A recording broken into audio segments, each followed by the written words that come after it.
Our clinic provides the Salina community with a comprehensive spectrum of services delivered with compassion and sensitivity. We strive to create a partnership with our patients that promotes health and well-being in all phases of life. We care about our patients, we care about providing quality health care services, and we care about our community. Chances are you know many of us because Maori Clinic physicians live in Salina. We are coaches for youth sports teams and leaders for Boy Scouts and 4-H. We offer time, talent, and financial support to a variety of community events and charities. Our children attend school with your children. Our families attend worship services with your families. And we are proud to call Salina home. We have a vested interest in the success of this community, and we remain committed to an independent practice model that promotes our proud heritage and philosophy to provide quality medical care centered on the relationship between each patient and the physician of their choice. You have a choice for your medical care. Choose a doctor dedicated to the pursuit of excellence in healthcare services. Choose Maori Clinic. I never dreamed I would have heart trouble. All of a sudden, I was having trouble walking 100 yards and back. Sure enough, they did 6 bypasses. The surgery is a walk in the park. The healing takes many, many walks in the park. There's 2 Q's in life. There's quantity and there's quality.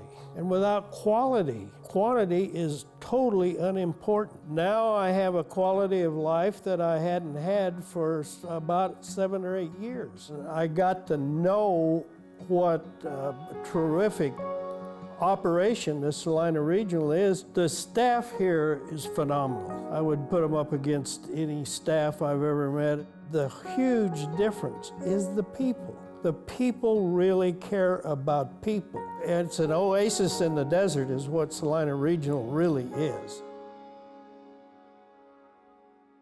The friendly staff at Salina Sports Medicine and Orthopedic Clinic, located at 523 South Santa Fe, are always welcoming new patients to serve in the areas of sports medicine, total joint care, and more. You can contact the office at 785-823-7213 or toll free at 1-866-406-4141.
Welcome to Week 4 Salina Access TV Friday Night Football. This is Stuart Haas with Charles Ross.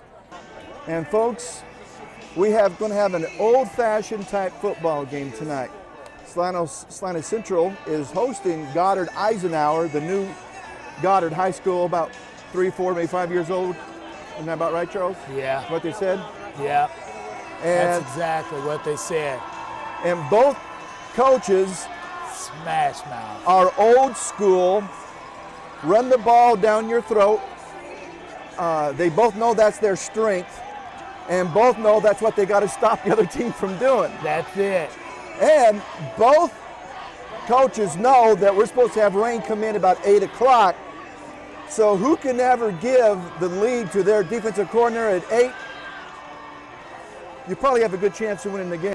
And tonight, I think what we're going to have is the old-fashioned, just smash-mouth football.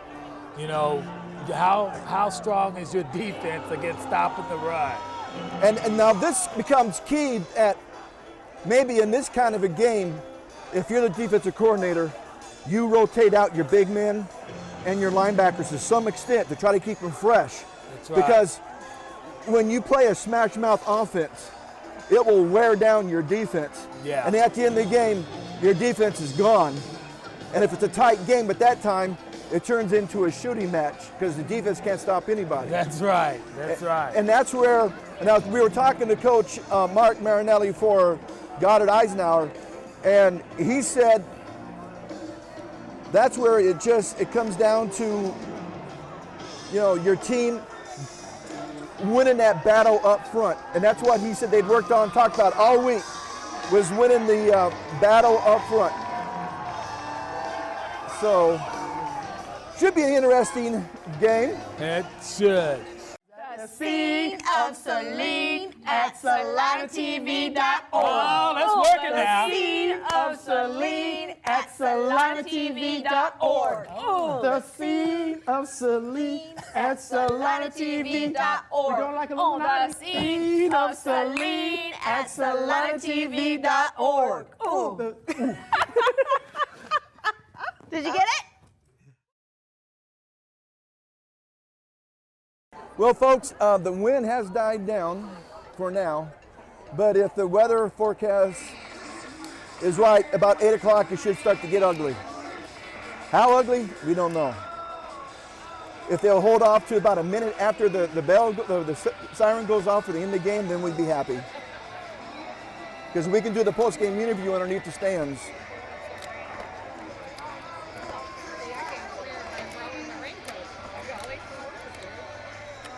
I was a Boy Scout. But I also learned that in the military.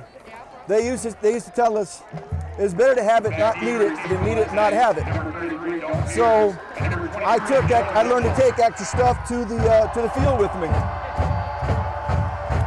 And Central would get the ball starting off, so which means they might have deferred or Goddard deferred. Again, this is Goddard Eisenhower, the new school down in Goddard. Wow, it's not a deep kick, but it was high. If he's got a seam, he does. He does. He's going to go all the way. And I see no laundry. Doug Peters. From the start, Doug Peters with a long run. And I see no laundry on the field, folks. That's good. Way to start off a homecoming game. Homecoming, too. That's it. Homecoming, you've got, we're full of the stands. We've got a few seats left, but we're full over here on the home side.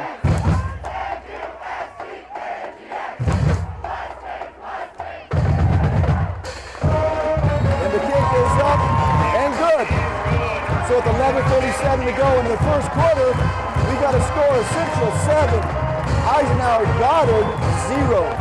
And I'm telling you right now, wow, if we were in Mark Marinelli's head, that's not what you want to happen. No.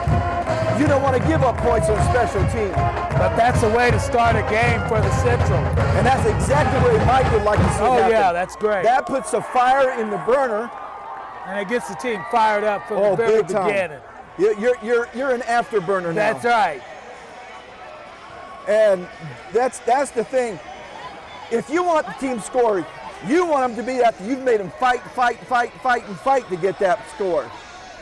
You don't want to give up in one like that. Not quick. And I don't even think he was even touched. I think he had to take one stuttered step there before taking it all the way in. All right, so you're going to take the Eisenhower lineup? Well, I'll take the Central lineup. That way, then when we look up numbers, we don't have to keep flipping.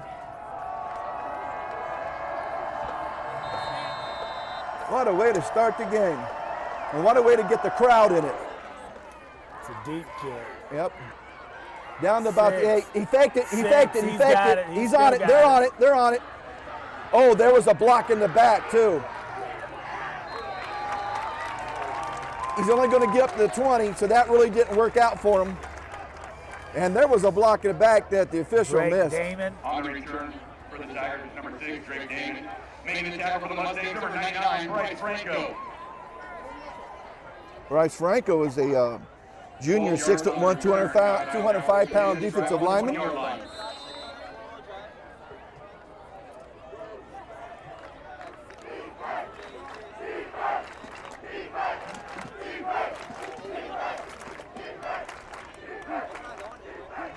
Now, they do a lot of option and a lot of veer out of this. Wow. Okay. Wow.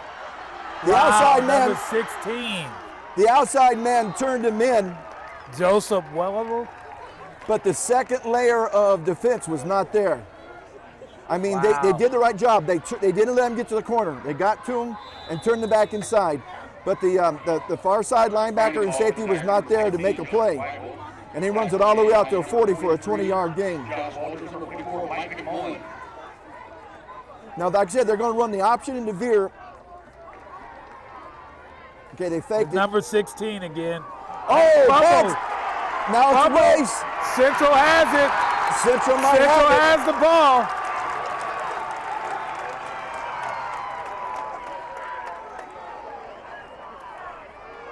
Central had it, but Goddard came up with it. But it's a loss of 14 yards. He was a bad lateral. It actually hit the ground between the running back legs, and he was trying to go down and get for it. But when you're running, you can't go all the way down to the ground and get something. One of our volunteers.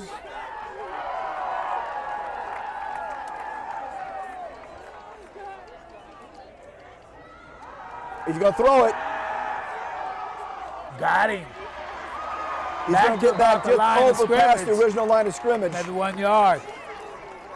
And there will be a 3rd down and 9. That was a good pass, though. And I don't see, was that the tight end or the slot man? I think that was the slot man. Both teams are really not going to try to throw the ball a lot. This is a smash mouth. Both these teams are based on smash mouth football. And I'll elaborate that on Goddard Eisenhower's side here in a second. He's back to throw again. He's going to pass again. And Had a he's got man open, and it's going to be enough for a 1st down. Wow, after losing all that yards. Yeah, and they're playing too soft. The defensive back has got to know where the 1st down marker is, and he's got to stop right there. And if he had, I'd probably been able to stop that play.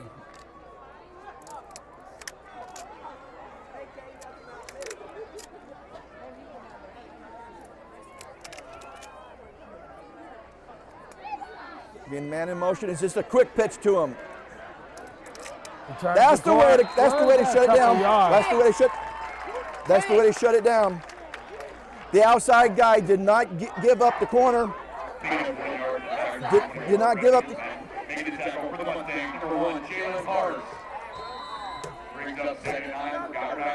Now the reason I was talking about that, Marinelli played high school and was planning to go to K-State until he got hurt his senior year and ended his football career. So he just went to K-State as a student, but his offense is kind of patterned after pitch to the number K-State 16 around the corner. Offense, where you have Wow.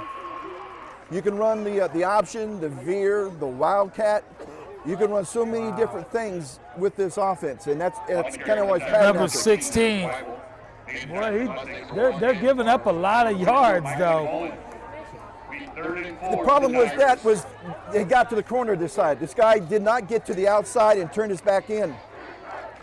And that's what the defense has got to do. They had trouble last week or 2 weeks ago when they were home. That very issue. Okay, he's looking for the play change. And they called timeout because the backfield judge was already into his 5-second count. So the first timeout goes to Goddard.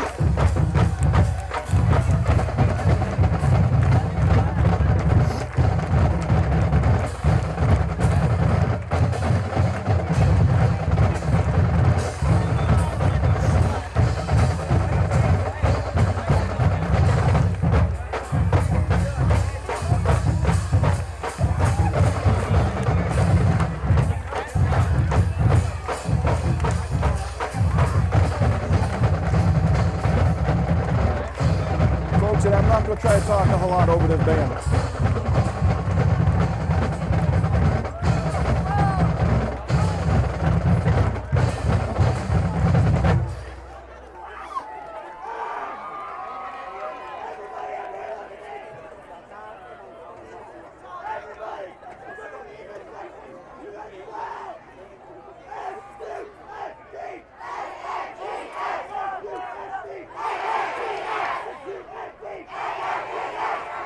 All right, here we go. You got 3rd down and 4 from the 43.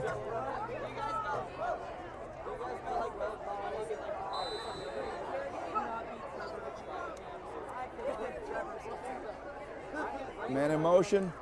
The quick pitch out to the left. And he's fumbling at the ball. Picks it up. Boy, he's going to be real close. And even with all that fumbling, bumbling, he still almost got to the 1st down. Yeah, That's it's gonna because be they're real not close. getting to that outside and they're not shutting down that outside. And that's your defensive end, outside linebacker. Whoever it is out there has got to get up and shut that down and turn it back to the inside. If you've heard me before, you don't even have to make the tackle.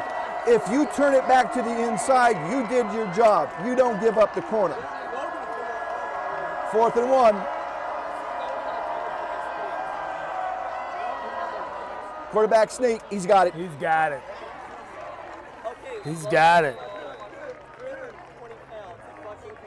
Keeping the ball number 9, Mason Matthews.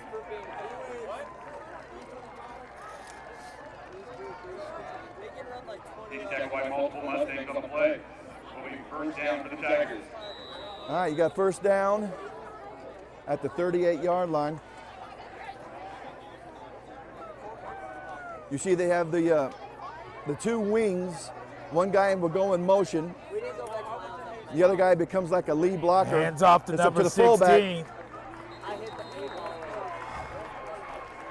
That's Joseph Number Weibel. 16, Joseph Weibel on the carry.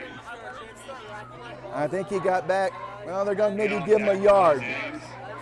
If not, Number 42, Kyle True, and number 44, Right. Patrick Mullen. he's not going to get anything. He's going about length of a football. That's about it. So that really goes down as a no gain.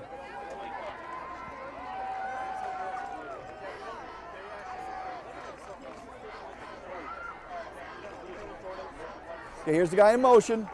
He's Back looking to to throw it. pass.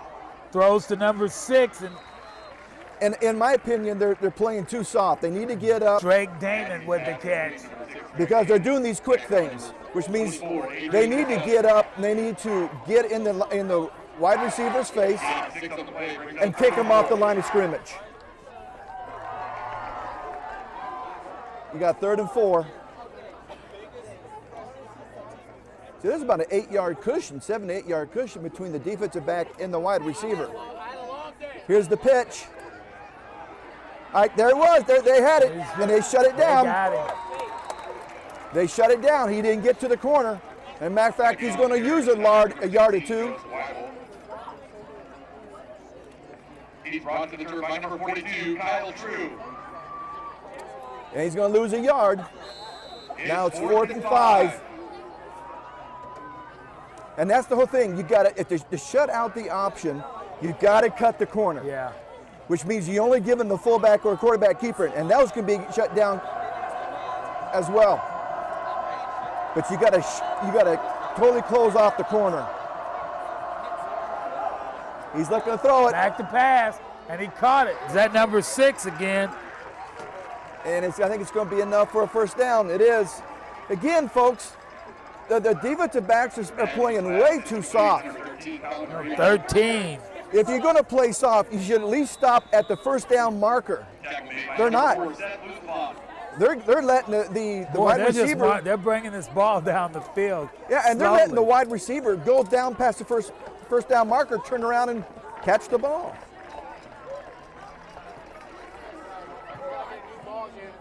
They gave it to the up back, and he took it off tackle.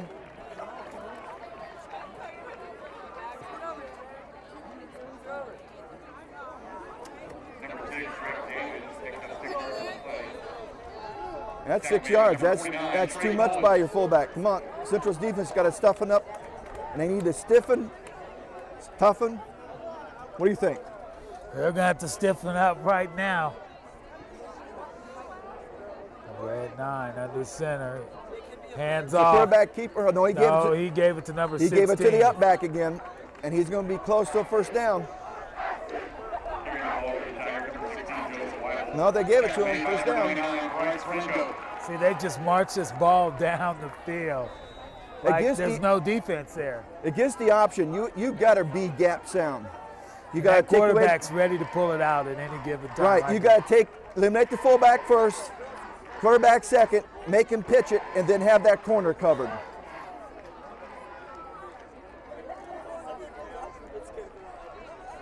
Man in motion, he's done a quick pitch out to the left. Oh, and the guy ran right past him. But the second and third guy got him. Though. Second and third time. Good defense. We were talking to Coach Marinelli, and we were saying, well, this is the kind of game that if your offense is doing what you want to do, you should hear a lot of pads popping. Well, he said that's the sound he was going to do. What's that? He said what he was going to do, and that was smash mouth. He's done a lot of that tonight so far. Yeah, but he's used the pass to because open it Central's up. Been giving it to him. Oh, fumble!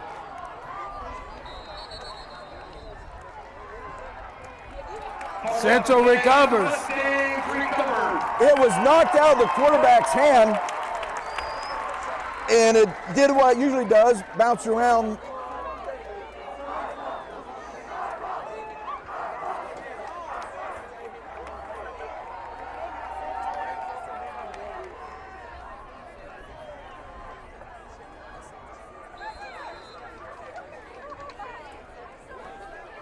All right, well, the first big mistake outside of giving up the touchdown return on the kickoff goes against Goddard.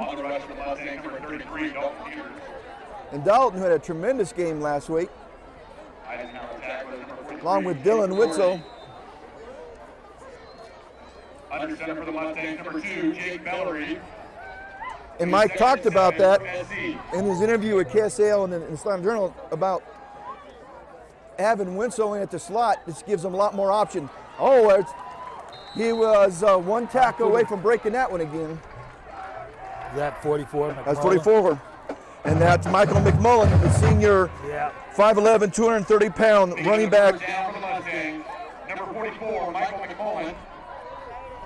And you just can't concentrate on Peters and Winslow because McMullen can run it too. Oh, there'll be a flag. Offside, number 4. Trayon Loveland. You don't want to give up 5 yards just like that. Especially not on first down. No. Especially when you're playing smash mouth. That's like a 5-yard run. And Dalton's running hard. It's real close, if not to the first down. And it is a Mustang first down. All right, that puts the ball up to the 40-yard line. Mustangs check in, number 6 on the week.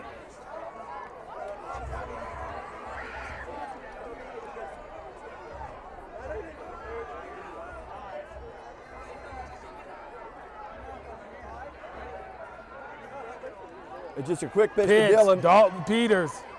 The Dalton, and he's dragging a few of them. Peters going to carry up just short of the 50.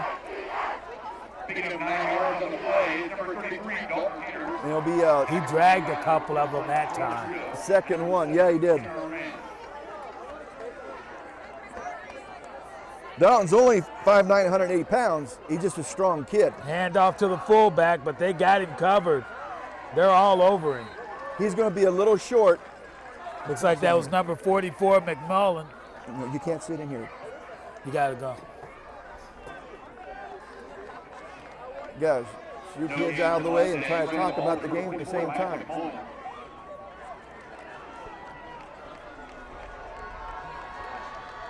Okay, you got third down.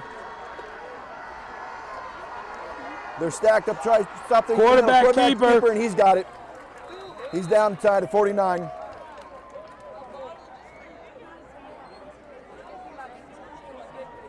Keeping the ball, picking up the first down is number 2, Jake Goddard.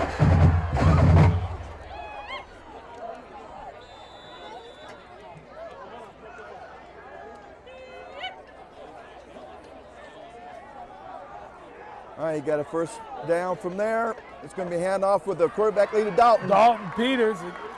He's going to be all the way down inside the 35. Looks like about down to the 33. 17-yard gain on the play for number 33, Dalton Peters. Good for a Mustang first down. Now this is not what Goddard needs.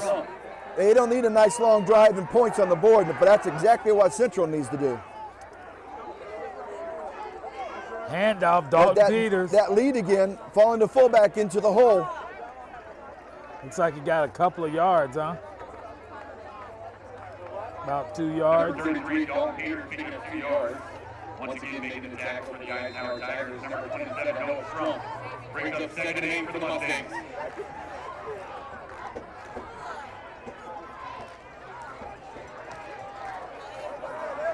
You see him in the offset eye. Handoff. Going to hand the off. fullback, number 44, McMullen. That really wasn't going to go all that well because they had a little bit of a trouble on the handoff, which delayed Mr. McMullen being able to. Picked up a couple of yards, though. He did pick up 2 yards, but he would have got more if they hadn't had that little exchange problem. All right, in the first quarter with the score is Central 7, Goddard Eisenhower 0.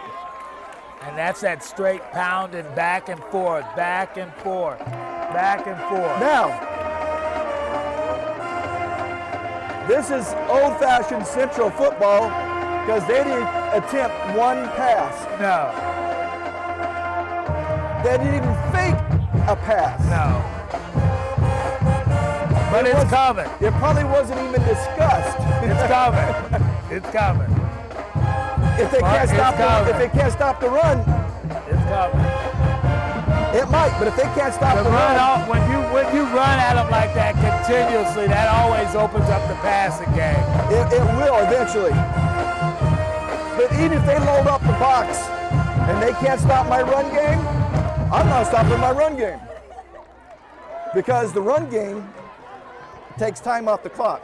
The pass game, like Bo Schemblecker said, 3 things can happen with a pass, and 2 of them are bad: interception and incomplete. That's true. As we were talking, Coach Mandel, he won a lot of games at Michigan, but not a lot of bowl games.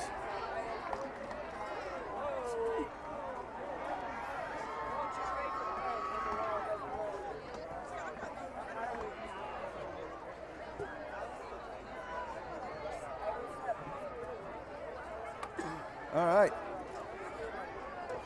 I don't expect to see much change here, but the safeties for Goddard are within 6 yards of the line of scrimmage. There is absolutely nobody deep. There he goes. He's got him. He's got him. He's got him. There should be almost a flag. He had him. I told you that pass was coming. But he was there. He just didn't lead him enough. He allowed the defender to be able to catch up and make a play.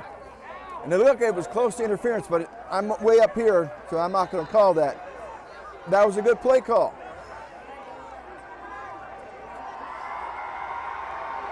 All right, now he's in shotgun formation.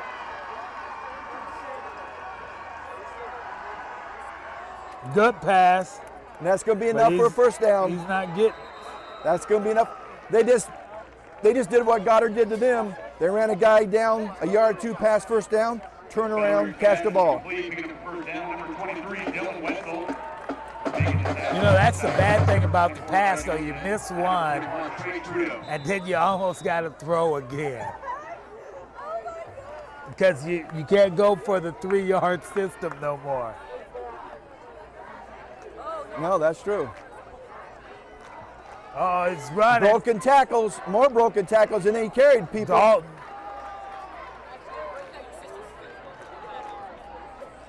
there was a little extra push by the Goddard Eisenhower because the Salina Central kid pancaked him. Well, if you don't want to get pancaked, she had the block.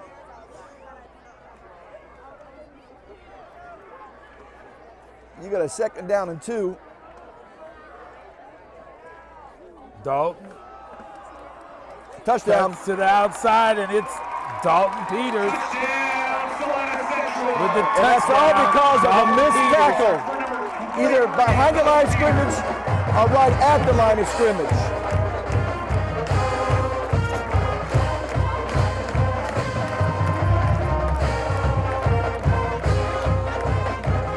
I'll wait till after the band, folks.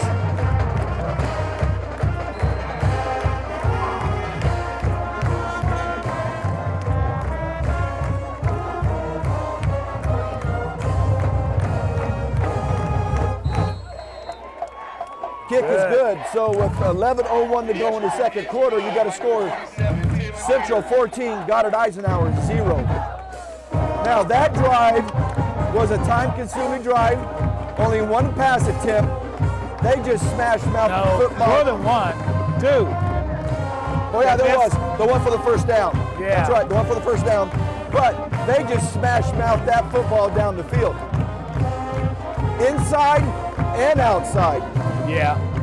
But what all that's doing is it's opening up the passing game. And before this game's over, if it continues, we'll see a long one for a touchdown. And I'm really thinking their one tight end, I can't remember his name now,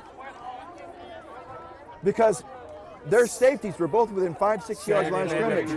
And if that tight end hesitates, then takes off down the middle of the field, he's going to be wide open. Yeah, down the wide middle. open. Yeah. Or a slot guy or running back coming out of the backfield. That middle is going to be wide open because the only guys they got back are the 2 cornerbacks or on the 2 wide receivers.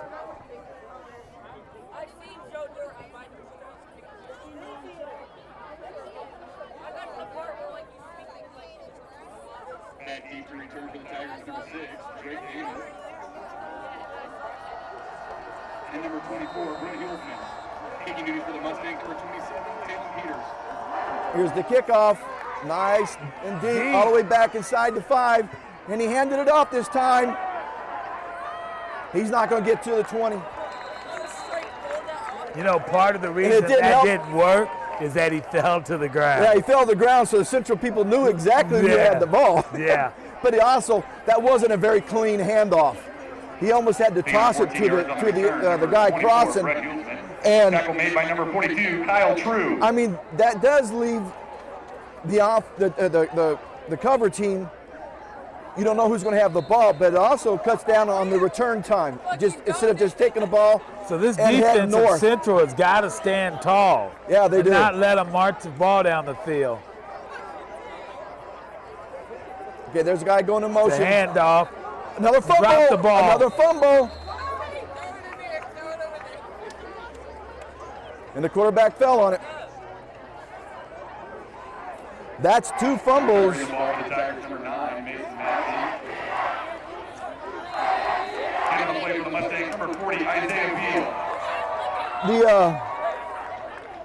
There's been 3 fumbles by Goddard, but 2 of them they've fallen on. 1 they did not, and Central took that down the field and scored their 2nd touchdown. Well, that one they took back after Central had the ball, too. Yeah. They get the handoff to the fullback. Number 9. Oh, he got way too much. Yeah, he got way too much. He broke tackles. Oh, no, that's number 16, Josh Weibel.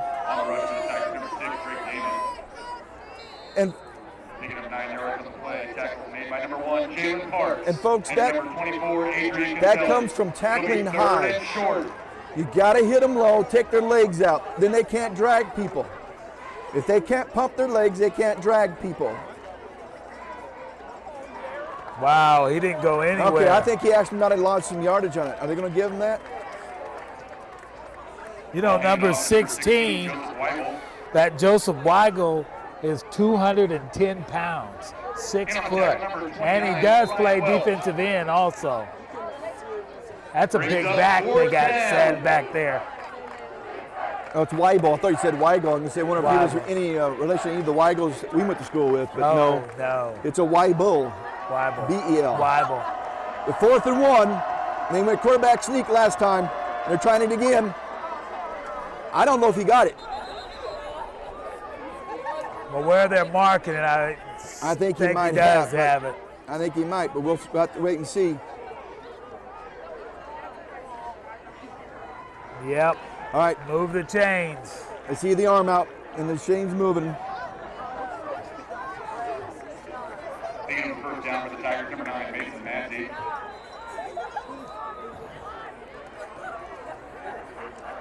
Well, I see a lot of dark clouds to the south and east of us, but that's where the storm's supposed to come. It's supposed to be doing a clockwise circular motion coming in from the southeast. Man in motion. Hands off to number 16. Does he have the first down, Stu? No, but he's up to the 35. I don't know. They look like they wanted to move the chains there for a second. I don't know why that was the only one guy moving. Yeah, you see him kind of lean. Yeah, I don't know what the heck he was thinking. Making the tackle for the Mustangs, number 19, Sunshine Goddard. Yeah, they've got the linebackers that got to fill, but the best way to stop this offense is by penetration. Getting in there and disrupt it in the backfield. Just like that right there. And because they got penetration, he handed it off to the fullback because he had shut the quarterback down from going further on down the line of scrimmage. Behind the offensive line. But they got enough for the first down. But that penetration is what forced him giving it to the fullback.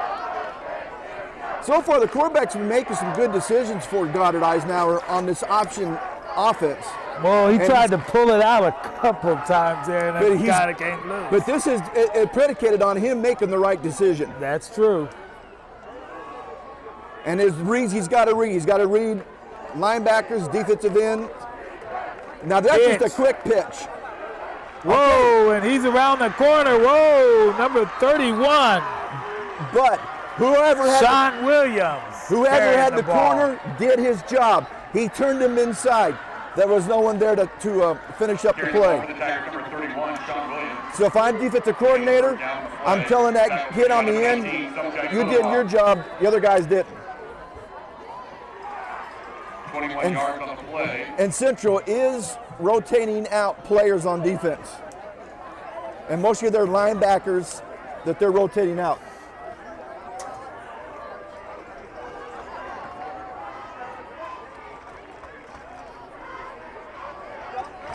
Well, there's the guy in motion.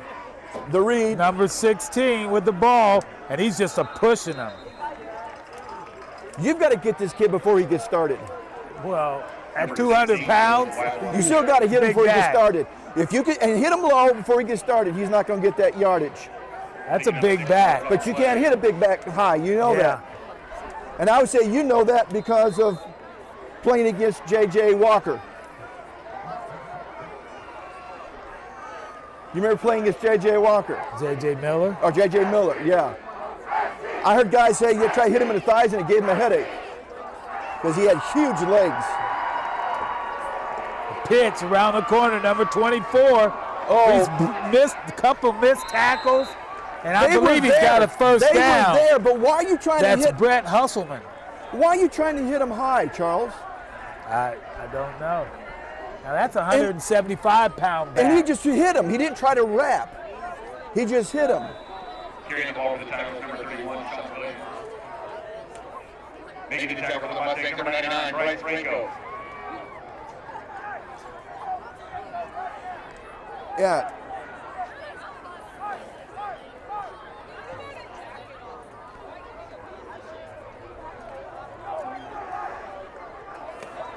Wow, number 16 and with man, the ball. Look at the hole that he had. Look at the hole. I know Travis Benoit, the defensive coordinator, has got to be figuring in his head what he wants to do to stop this. And mostly it's just have your guys hit the gap they're supposed to hit.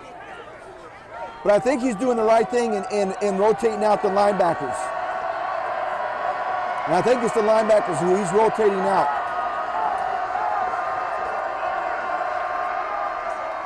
Oh, he kept it. Yeah, but he's only going to get about 2 yards. Again, that penetration forced him to do something. He couldn't continue on down behind the offensive line. He couldn't get to the corner with it, so he had to take it up. So that was a good play by the defense. They've got just a little under 3 yards to go for the first. And 2 downs to get it. They got to get it to the 18. Pitch. Missed tackle. And he's got it. First down. Again, missed tackles. Guys, you got to lift their heads up. When you drop your head to try to make a tackle, you lose sight of the running back. But when you got a 200-pound running back, First and 10 for the Tigers from the 17-yard line. you can't afford to let him get that steam going, that locomotive power, with that 200 pounds coming with him. Yeah, you got to hit him early and hit him low. There he goes again, number 16. He's breaking tackles. And he's looking for people to hit. Yeah, He is. He's actually looking for people to hit. he's a defensive end. Hello? But he's a fullback. And most fullbacks I know are crazy. You ask them to run through a brick wall, they would. Yeah. You played fullback in high school, didn't you? I played tailback. My son played fullback, though, and he loved it. Okay, there's the handoff to him. Okay, see, now this time they got him low. They got him low. But I remember you played a little fullback your senior year. I did play that. When Brad got hurt. Well, Brad played tailback also. Making the tackle for the Mustangs, number 1, Jalen Parks. It'll be 3rd and 1. All right, you got 3rd and 1. Then we might go quarterback sneak again. Nope. He's looking Back to throw it. Pass. Caught it. He caught it. Touchdown. He caught it. What number was that? I believe it was number 16. No. Is that number 19? I couldn't really see it good. Might have been 16. Well, he had a height advantage on the defensive back. It was 16, 6 feet. But he had a height advantage on that defensive back, and he just out-jumped him. 13. Kyle, 6'1", 175 flag. pounds. Kick was good.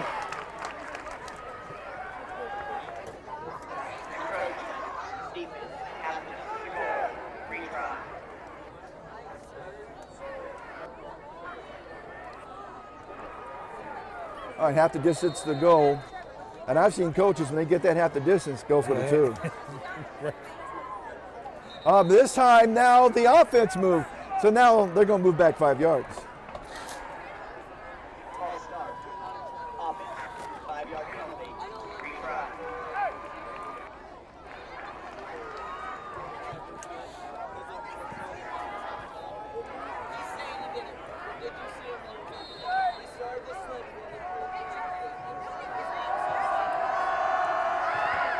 No good, no good. I think it got tipped.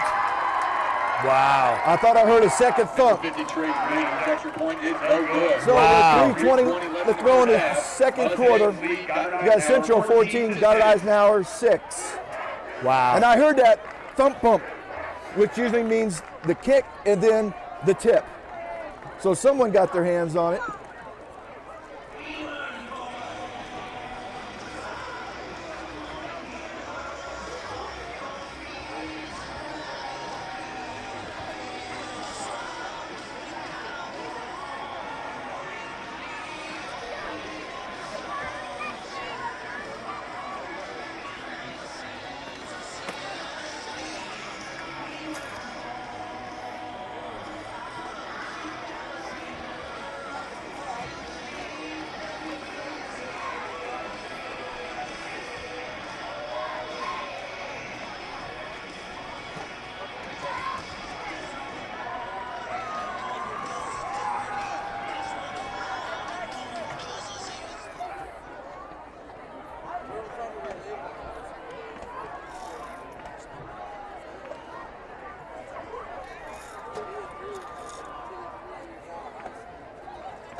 kicking duty for the Tigers, number 50, Trey Green. And here we are, folks, for the 33, Dalton Peters. kickoff 23, Dylan Westphal. after that media timeout for Cox 22.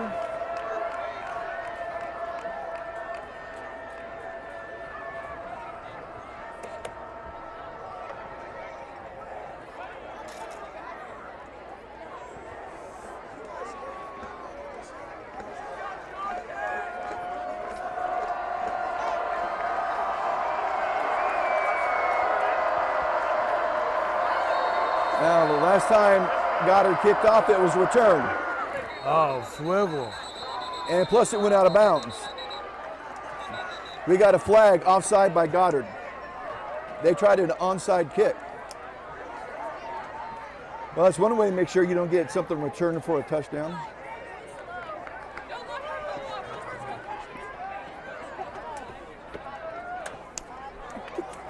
Get out of there.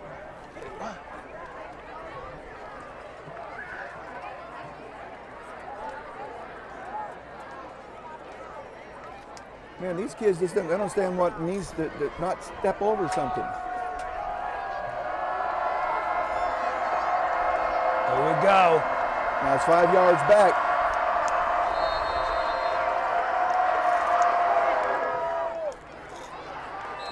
Wow, he caught that and got on the ground. That was good. 40, Isaiah Beal. And he could get it, and guess what? Central, with all three of their Good field timeouts, position. Mustangs gets will the take ball over Eisenhower territory on at Goddard 40 Eisenhower line. side of the 50. That's not real smart. A No. pooch kick would have been better. Or squibbing something down the middle of the field would have been better. Yes. They've got 3:20 on the clock and 3 timeouts. Plus, you get the clock stop on first downs. Hands off. He's got the number corner. 23. He's cutting the corner. Whoa, he's cutting down the All the field. way down to the 15. Number 23, who is that? That's Dylan Winslow. Picking up 32 yards on the play is number Wow. 23, Dylan Westphal. That was a good run. You just got your first score of the game. You got 3:20 in the clock. All you got to do is hold them. You go into halftime down by 1 score. There's Dalton Peters. again. And if he hadn't ran into his Carrying own the ball for the man, Mustangs, number 33, Dalton Peters. he might have got to the corner and put that Making in. the tackle for the Because there was Tigers, number nobody 1, outside. Did you see that, Charles? Yeah, There was I did nobody see that. outside. They had the outside guy pinned. But he ran to one of his own blockers because he got pushed back. I mean, he still got 7, 8 yards on the carry. Okay, here's that Dalton lead. again. Touchdown. And he's got a touchdown. Touchdown, Salina Central. They scored in 3 plays. Dalton Peters, 47 yards out.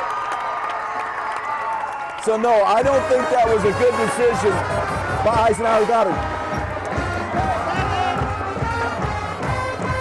That was not a good decision.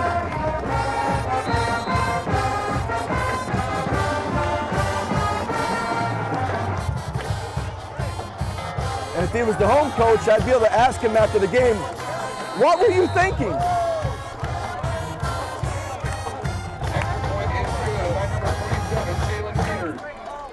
Now, the bad side to this is Goddard's offense is not designed as a quick strike offense. They're not designed to score quickly. No, They're a grinder. a grinder. So, But sometimes when you get behind, but now when you got 2:26 on the clock, you're down 21-6. if you can get a score though, you're still in this thing. You are. But that was not a good decision to try an onside kick from your own 35. I didn't think it was smart from the 40 before they had the 5-yard penalty. And then moving back 5 yards? No, that was not a smart decision. Wow, Dalton Peters has had a good first half. So is Yeah. McMullen. So is McMullen. I bet McMullen ain't got, you're talking about that 90-something yard. Kickoff return. Kickoff. yeah. Number 27, But Jalen Peters. McMullen's ran hard. But the other thing he's been doing He's been the lead blocker on a lot of these runs by Dalton, and he's been knocking people on their rear, opening up the return, opening up a nice gain for Dalton. Yeah, some of that, though, Dalton has had to get by himself. Oh, he fumbled it down dropped inside the 10. Picked it up, and he is, wow. Now, that was some popping you heard there. Picking up 21 yards on the return is number 6. Yeah, but he shouldn't have got that. Tackle made by number 49, Trey Collins. And I know he was doing a lot of juking, but when you drop your head and lose sight of the guy, that's how you get juked and how you miss a tackle. You have to keep your face mask up, and you got to plant your face mask in him, not the crown of your helmet. That way you don't lose sight of your target. Now, here they go. Defense needs to stand tall. Okay, they're in a passing formation, 3 wide, and there's no fake. That's the tight end or the back coming out of the backfield. The slot and the far wide receiver went deep. Running the ball for the Tigers, number 2, Sonny Brown.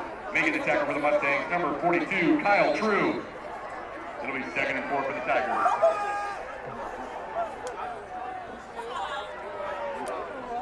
Clock's still ticking though, 1:51. I mean, they've got 2 timeouts, so they could, if they hurry up, they might be able to score. But they've got to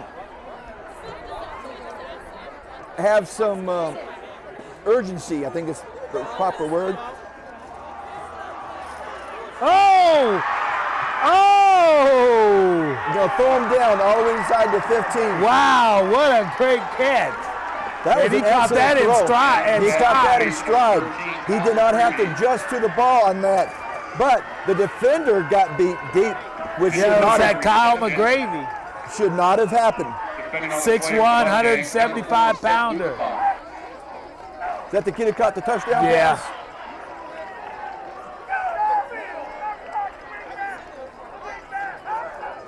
Matter of fact, that defensive back just got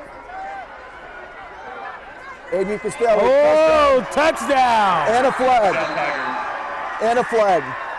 They're going to call a face mask.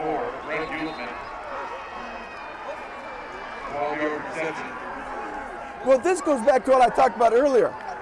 Central's defensive backs are playing too far off the line of scrimmage. They're giving them this cushion for Goddard to be able to catch the ball and turn and do something. And you know, Central hasn't been hurt really by the run. It's been the pass. Well, we're getting the smash mouth from Central. And we're not getting the full smash mouth from Goddard. No, because they're passing. But that's what Central's giving them. But Central, yeah, because Central isn't giving them the run. Oh, half the distance. Here they go for their 2 points. Oh, you got to go for that because you missed the first one. Yeah.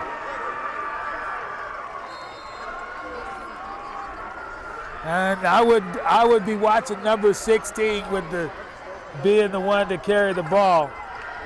Yeah, me too. The big 200-pounder. He's getting in motion. No, it's the quarterback. And he's pushed him in. No, held him short. Oh, he's that was real close. That was close. But now with 1:08 to go on the clock, you've got Central 21, Goddard Eisenhower 12. That's still a 2-possession game. Central still has all 3 of their timeouts. So, but 1:08 are you left. going to onside it again? I would. No. I'd kick it deep. But I wouldn't kick it deep. I would. I would no, pooch. I would. Yeah, Pooch or squib it on the ground. Yeah. You're right. 1:08 left. I want them to, if they're going to score, they're going to have to go the distance. I don't want to give them less than 50 yards like I did last time. But Central's defense has got to get up on the line of scrimmage and start taking those linebackers unless they're not good man-to-man guys. If they're not good man-to-man and man-to-man coverage, then you got to play what they're good at. And if they're better in the zone, but they're giving them too much of a cushion.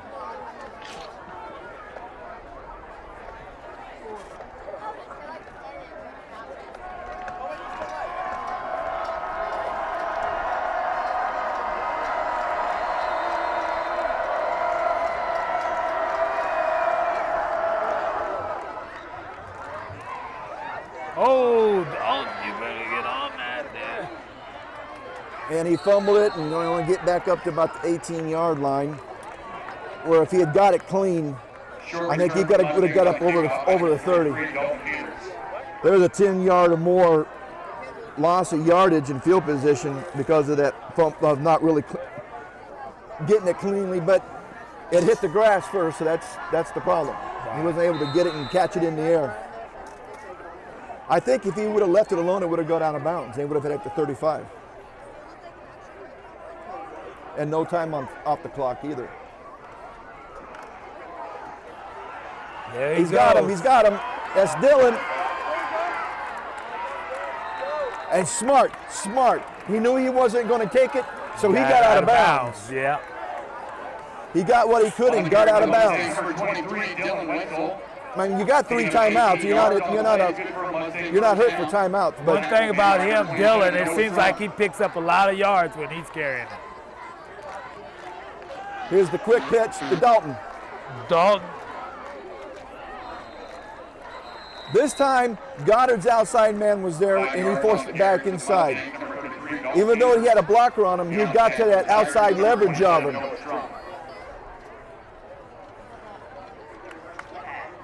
Okay, that's the first timeout for Central.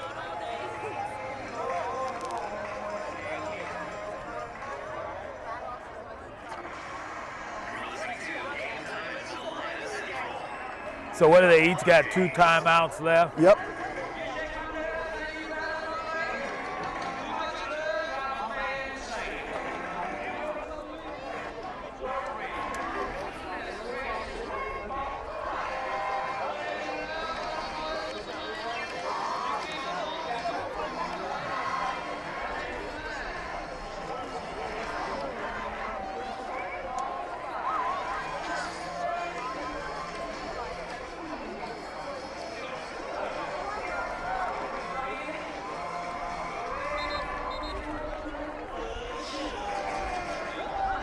All right.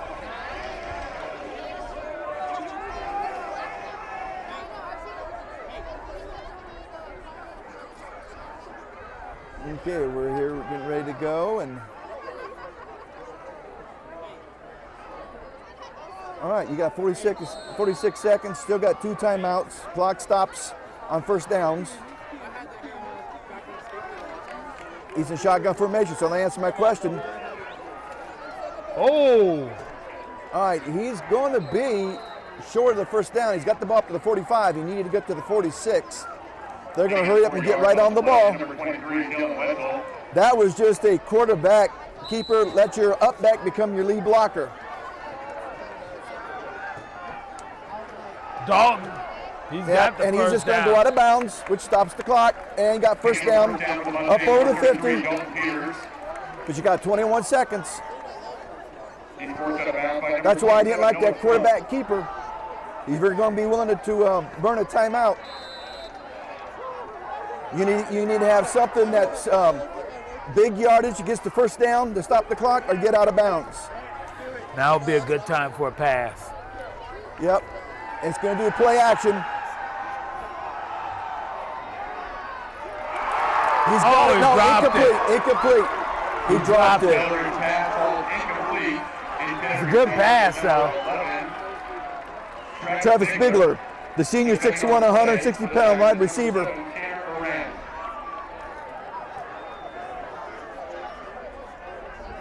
And it was there. It was there. The pass was there. He just didn't complete the pass. And I don't know, because it's far away, if he got knocked out because the defender was there too. So I can't say it was all on the wide receiver just dropping the ball. Back to pass. Oh, takes off. Get out of bounds. There you go. He's down inside the 40, I think. Number 2, Jake Bellery scrambles on the play. We got Pushed out by number 6. We got Laundry on the far side of the field. Might be against them. Oh, that's that yellow Laundry again. Yeah, that yellow Laundry. It needs to get bleached. Quit washing it with the colors. Yeah.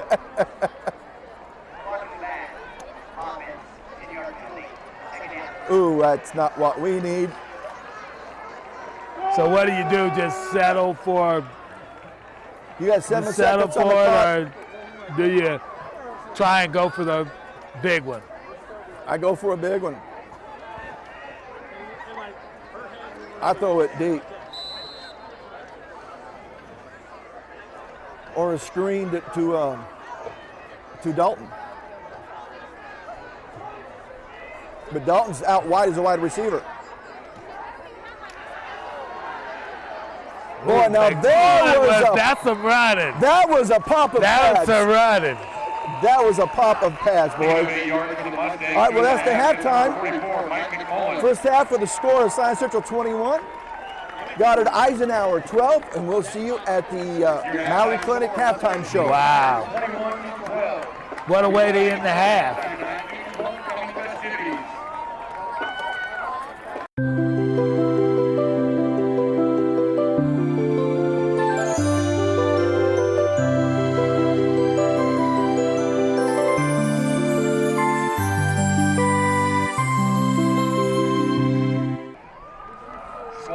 Welcome to the Maui Clinic halftime show. We're sitting at a score of Salina Central 21, Goddard Eisenhower 12. And as we talked, Charles, before the game and during the first half, it has been a series of smash-mouth football, but mostly on the Salina Central side. Yeah, Salina Central, they've been pounding the ball in, and as you can see by the score, they pounded it in a couple of good times. But the difference is Goddard, it seems like they're pounding it, but then they're having to throw that pass because Central's defense is stopping that run. And this has kind of caught us by surprise a little bit because we didn't know this kid could throw. But this last pass he had that took it all the way down to about the 10-yard line, he hit that wide receiver in stride. He didn't have to adjust, slow down. But the game started off with the opening kickoff being returned for a touchdown by Dalton Peters. And then Dalton has scored 2 more times on carries. But it's been a case of Central smash mouth with a little smash mouth by Goddard Eisenhower, less than what we thought was going to be. But since this game is kind of closed up, we might see a little more by Goddard in the second half. Yeah, and by any manner of the score, they're not out of this game. No. I mean, at 12-21, they can come out from the half and they can be fired up, a couple touchdowns, and they'll take the lead. And I think so, but Central's going to keep giving them that pass and giving that cushion to their wide receivers. You take what the defense gives you, and that's what Goddard has done. So we're sitting at a score of Salina Central 21, Goddard Eisenhower 12, and we'll see you at the start of the second half. Picture this. Pen pinched in a fingertip grip pressed poignantly upon a page. Inscription initiates. Emotion, knowledge, bounties of thoughts locked into eloquent waves of font, but that's not all we've got. When words escape from the page, poetic prose is froze this way, composed this way, exposed this way. Matter of fact, we need a TV episode just to show this way. Better yet, let's commence a season of 6 with the local station's aid that will supply opportunities key. Local, community, expression, access television, you and me TV.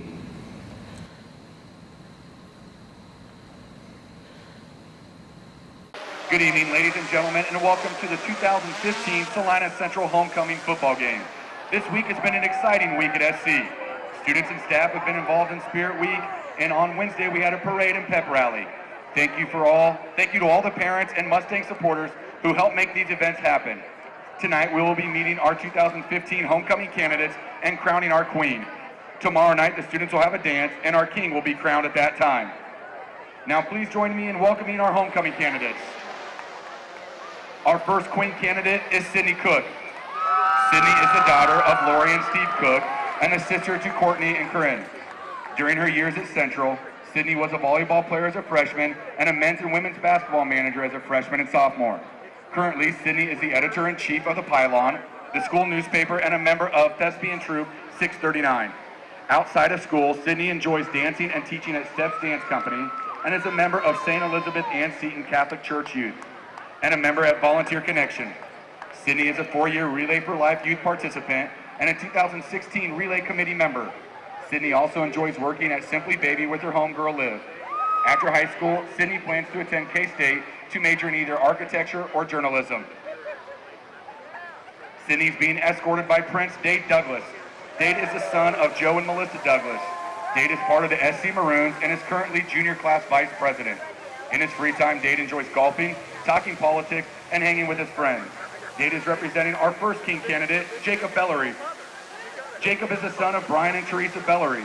Jacob is involved with football this fall and plans to go out for baseball in the spring. Outside of school, Jacob is involved with Big Brothers Big Sisters. Shout out to Cameron. Jacob is also involved with Relay for Life and attends First Covenant Church.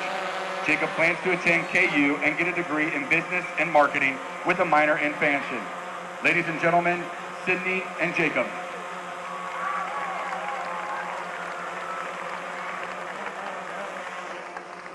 Our next Queen candidate is Jetta Green. Jetta is the daughter of Marcus Green and Michelle Hoffpower.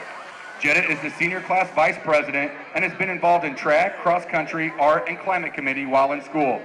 She is also a volleyball manager sophomore year. When she's not in school, Jetta enjoys hanging out and watching Napoleon Dynamite and Joe Dirt. Jetta is being escorted by King candidate Jay-Z Sorrell. Jay-Z is the son of Jacob and Melissa Sorrell. At school, Jay-Z is involved in cheer, where he is also the captain of the team, Stuco, art, and spirit ambassadors. He also likes and sits on the board for the Youth Relay for Life. He enjoys long walks in Padre with his dogs, Lily and Lola. He also enjoys to travel, try new things, and spend time with his family and friends around a fire pit making s'mores. Jay-Z would like to give a shout out to his day one homies.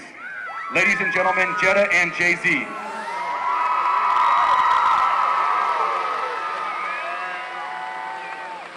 Our next Queen candidate is Lexi Edison. Lexi is the daughter of Denise and Robert Justice and the late John Edison. Lexi is the sister to 6 siblings, Barkley, Addie, Sophie, Soli, Wesley, and Chris. Throughout her 4 years at Central, Lexi's been involved in Fellowship of Christian Athletes, First Covenant Church Youth Group, Big Brothers Big Sisters, shout out to Bree, 4-year letterman on the soccer team, basketball, Youth Relay for Life, Junior Leadership Studies, Stuco, Vice President freshman year, and a member of the Vet Squad. In the future, Lexi plans to attend the University of Kansas. Lexi is escorted by King candidate Garrett Campion. Garrett is the son of Jim and Susan Campion. At school, Garrett has been in band and drumline his freshman year, football for 2 years, basketball for 3 years, and baseball all 4 years. Outside of school, Garrett enjoys relaxing with his friends and playing piano. During the summer, Garrett works at the Salina Country Club snack bar and plays American Legion baseball. Garrett is undecided on where he will attend college, but would enjoy playing baseball if the opportunity presents itself. Otherwise, he will attend a state university and major in business. Ladies and gentlemen, Lexi and Garrett.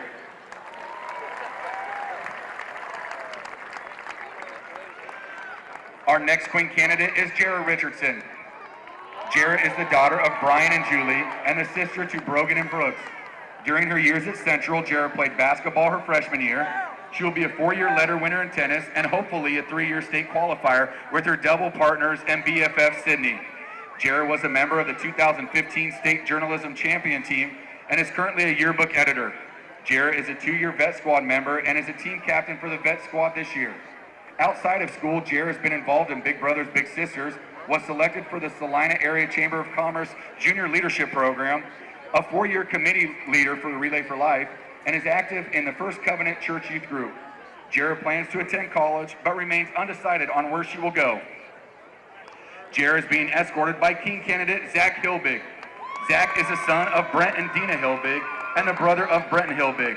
Zach is a student council president and is involved in many activities at Central, which include the Maroons, the very successful men's tennis team, school climate committee, National Honor Society, math competition team, and Relay for Life. He has committed himself to civic leadership activities, as well as most recently participated in the Salina Area Chamber of Commerce Junior Leadership Program, attending the American Legion's Boys State and the Youth Civic Leadership Institute in Lawrence, Kansas. This past summer, Zach enjoys spending time with his family and friends, playing tennis, and playing the guitar. In the future, Zach plans to attend college and major in human biology, although he is currently undecided between Denver University and the University of Kansas. Ladies and gentlemen, Jarrah and Zach.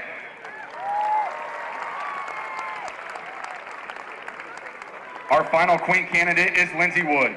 Lindsay is the daughter of Brian and Julie Wood and sister to Emily and Lauren.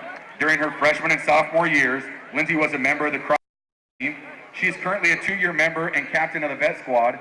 At school, she is part of the Spirit Ambassadors, National Honor Society president, and newspaper yearbook staff. Outside of school, Lindsay has volunteered with Big Brothers Big Sisters and Relay for Life. She enjoys being part of First Covenant Church and dancing at Prestige School of Dance. Next year, she will attend the University of Nebraska-Lincoln and major in either speech pathology or social work. Lindsay is being escorted by Prince Braden Newshafer. Braden is the son of Darren and Kendra Newshafer. He is involved in men's basketball and golf and is a member of the SC Maroons. In his free time, Braden enjoys hanging out with friends and family, as well as going to K-State sporting events. Braden is representing King candidate Trey Collins. Trey is the son of Larry and Deanna Collins and brother to Bryce and Lauren Collins. At school, Trey is involved with football, Stuco, where he's been the class treasurer all 4 years, and the National Honor Society. Trey is also involved with Relay for Life and is a graduate of the Salina Area Chamber of Commerce Junior Leadership Program. Trey loves to spend time with friends and family, with great movies, and listen to music. His favorite color is blue, and next year Trey's to plan either K-State University or the University of Kansas. Ladies and gentlemen, Lindsay and Trey.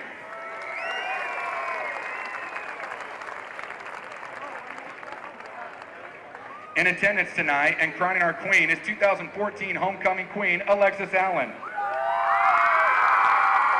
She is the daughter of Mike and Maria Batters and Mike and Grace Allen. She's a freshman at Washburn University and is majoring in criminal justice. Alexis wants to be a victim advocate or a crime scene investigator after she graduates from Washburn. Thank you for being here, Alexis. Your 2015 homecoming queen is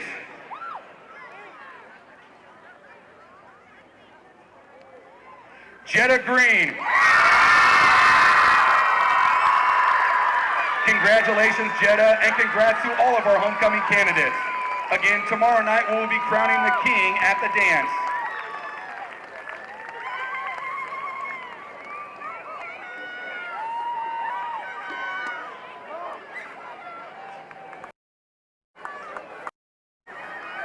Be sure to wave to the Mustang drone as it flies over the section. You'll be able to see the video of it next week on YouTube. Hey, great party. Oh, thanks. Here you go. 1 hamburger, medium well. This is well done. No. That's medium well. What? Are you calling me a liar? This thing is practically burned. That's it. You're not gonna come to my house and tell me how to cook a hamburger. You wouldn't do it there. That'd be crazy. So don't do it here. Sportsmanship. It's up to you.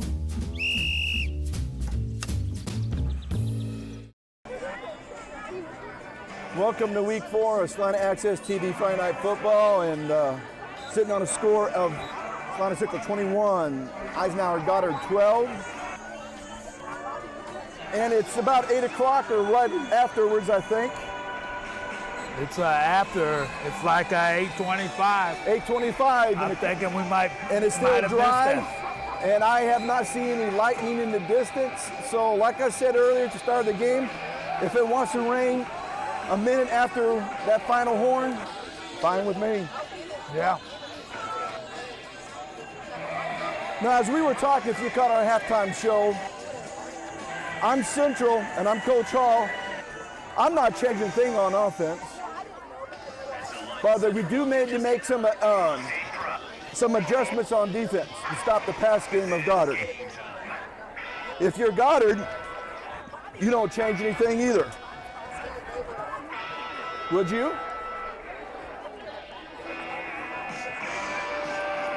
No. You know, as for things going on in the first half, we only had 1 turnover against Goddard and 1 penalty against Goddard, and that was it. So actually, yeah, it's been a pretty clean game, I would say, so far. So far is correct. Except for you don't let them run back a kickoff for a touchdown at the beginning of the game. Now, kicking duty belong to number 27, Taylor Peters. Well, we're about ready to start off this second half. Taylor Peters, I wonder if that's Dalton Peters' little brother. He's a freshman.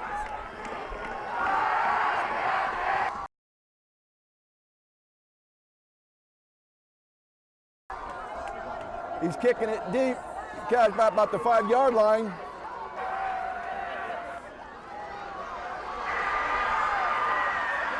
Nice stiff arm. Nice stiff arm. Wow.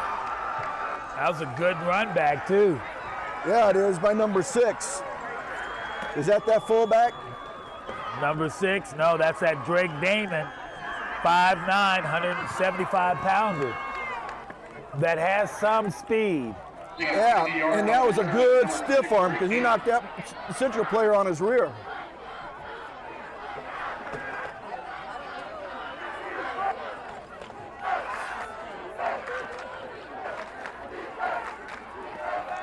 All right, went to the fullback. Straight up. He's going to that carry number down to about the 16, 33-yard right? line. Joseph A Weibel. little short of it. Ball for the Tigers. Number 16, Joseph Weibel. Making the tackle for the Mustangs. Number 40, Isaiah Veal. It'll be 2nd and 8 for the Tigers. And I wonder if Mr. Veal is related to the Veals that I coached football, James and Charles, years and years ago. Number 16 again. And Boy, this that time defense they stiffened stood up him there. up at the right just behind the line of scrimmage. He's going to actually lose about the length of a football, I would say. Well, they stood him up Weibel good. the ball carrier for the Tigers. In on the tackle for the Mustangs. Number 29, Ryan Wells. And number 42, Kyle True. I felt a little couple of drops here. I don't know if it's starting to rain or what. The linebackers are faking a run blitz. Back for a pass. He's got a man. Oh! Intercepted. And I tell you right now, number 4. Seth Lutherfong. Feel that rain coming in. And Matthew Bass intended for number 26, Ryan Ortman. and I'm telling you, if he had caught it, Number 4, Seth Lutherfong. there was no one between him and the end zone. They better go ahead and get the passing over with. Yeah, I'm starting to feel some of the drops now too. Here they go. He's back to pass again. Whoa, there's all kinds of flags. Wait a minute. He can bump him before the ball was thrown. But he bumped him before the ball was thrown, and I don't think that's... There's some flags from all over the place. Pass interference. Defense. 15-yard penalty. First down. You just killed them behind you. Wow, they just forced... You just would have got the ball back right there.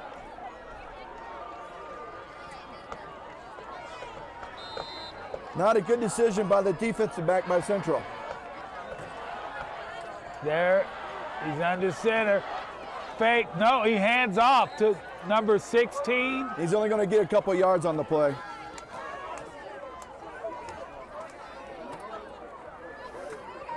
Speaking of 2 yards on the play, number 16, Joseph Weibel. Making the tackle for the Mustangs, number 42, Kyle True.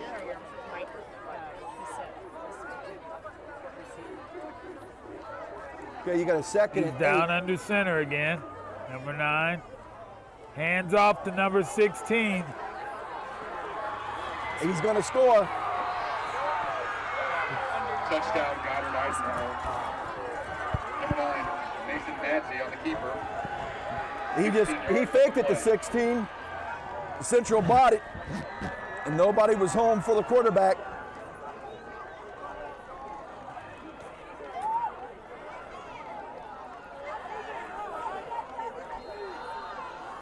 And the rain has started, light, but it has started.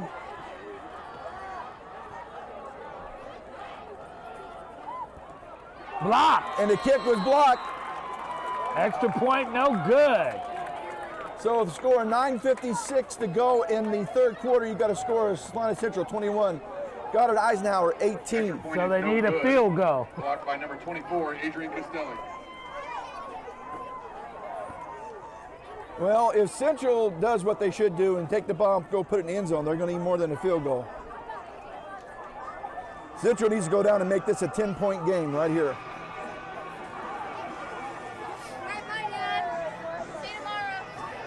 You had him stop, and you had the ball except for a penalty. Yeah.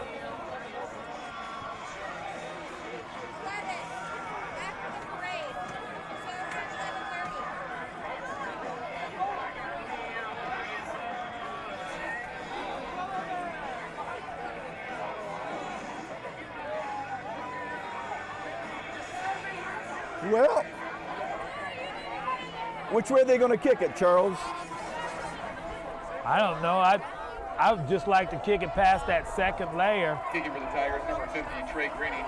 Back deep for the Mustangs, number 33, Dalton Peters, and number 23, Dylan Wenzel.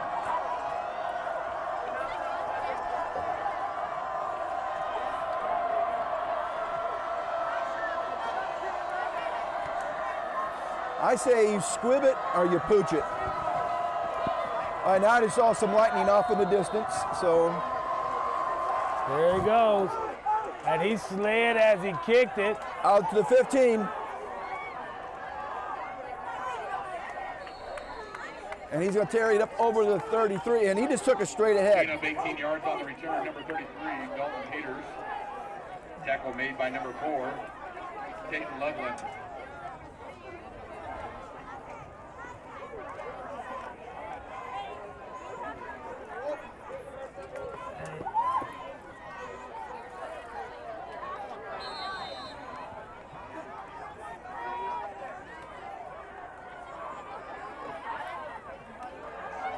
It's a run to Dalton.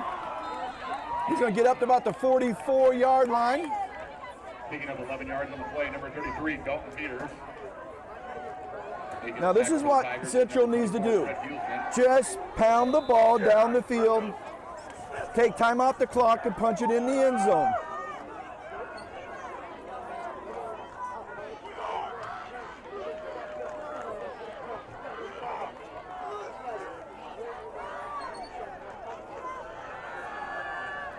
It's Dylan Witzel. And he's going to be out of bounds all the way down to about the 35-yard line. That was a good pickup. They were supposed to go left, but that was all blocked, and he cut back and came back to the right. And if he hadn't been knocked off his balance where he had to regain his balance, he might have been able to score on that. Yes. That allowed the defensive back to gain some space on him to catch up to him. Nice lead block, nice. Dalton Peters, but they're going to throw a flag. Oh, we got Holden. Yeah, he just talked to the guy and looked at him. Looked like either the tackle or the guard there on the right side.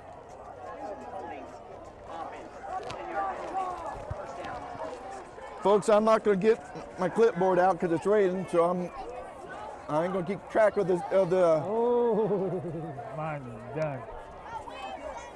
I'm not going to try to keep track of stuff. I'm going to keep track of timeouts, which the scoreboard helped me, and turnovers, which have been few. Hand off to Dalton Peters again. He's got down inside the 40. He's going to get back to about the original line of scrimmage. Picking up 4 yards on the play, number 33, Dalton Peters. Making the tackle to the tight end, number 22, Jaden Martinez. Second and 15 for the Mustangs. Well, I guess not back line scrimmage. He's now second and 15. They had first and 19 because it was flag was about a yard past the line of scrimmage. There's the fullback up the middle. And he's going to carry it down inside the 30. McMillan rumbling. Yeah, but he actually sidestepped some people. 13 yards for the Mustangs is number 44, Michael McMullen. He's tripped up by number at down to 27. Brings up 3rd and 2. 3rd and 2, but we're in 4-down territory. They don't really make a difference. Dalton again. Dalton. It's going to be down inside the 20. Almost dragged him an extra couple of yards. And he'll be up marked close to the 15. Picking up 10 yards on the play for Salina Central's number 33, Dalton Peters. Yeah, he drug him. He just kept pounding. pounding. Strong kid. Yeah. And when you look at him, he's not that really big of a kid. No. Because when we pulled him out for the interview 2 weeks ago, I said, wow. But the one thing he is, he's pretty humble kid. There's McMullen. You're going to carry it down to about the 10. That's 5 yards, folks. You can get 5 yards on the first down as offensive coordinator. 5 yards up the middle, number 44, Mike McMullen. You love it. He's brought down by number 41, Trey Trudeau of the Tigers.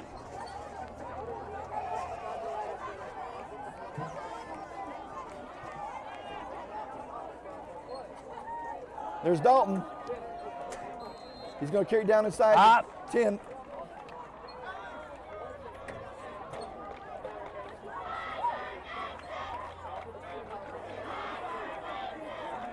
Picking up 2 yards on the play for 43, Dalton Peters. Hey, don't jump over. Yeah, these kids just don't know what they think tape means you step over. All right, you got third down and a long 3. That's Dalton. Dalton. He's took down short of the 5. That's going to be awful close to the first down.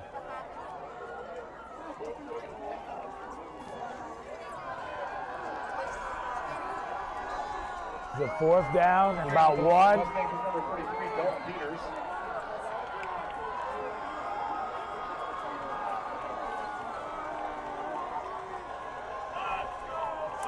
Dalton. There he goes.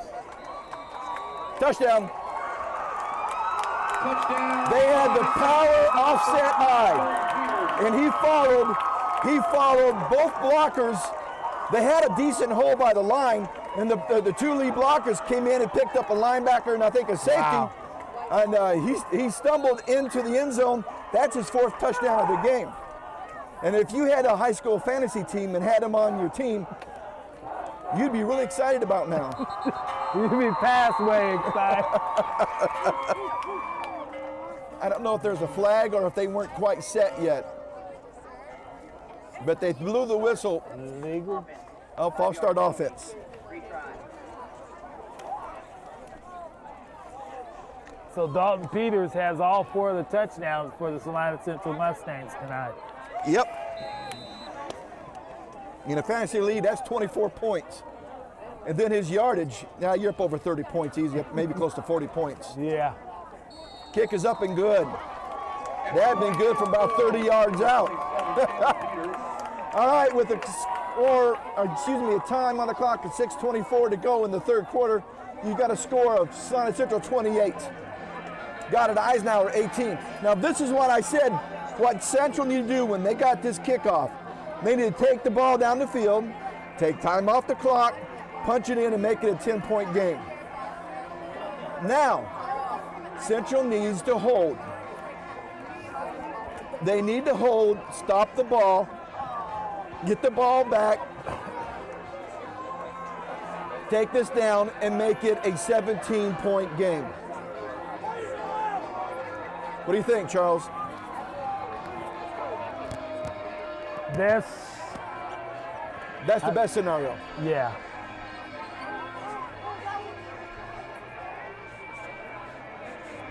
But they're still not out of this game. With 6:24 left and it's the 3rd quarter, still they can come down and march that ball down, put that 7 on the board and be right back in this thing.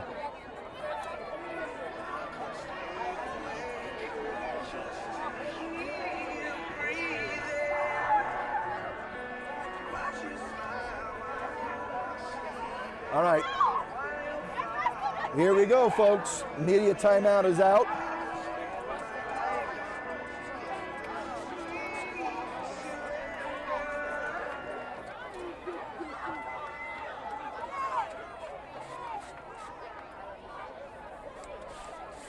And I can't tell if it stopped raining.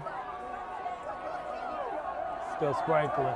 Still sprinkling. Tigers number 6, Greg Davis.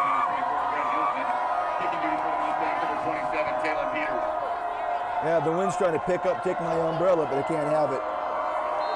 It's mine. Here's the kickoff. Now they're going to do a little pooch, and it's going out of bounds. That's not what they wanted to happen. I guarantee you that's not what they wanted to happen. But he's a freshman kicker. He will learn.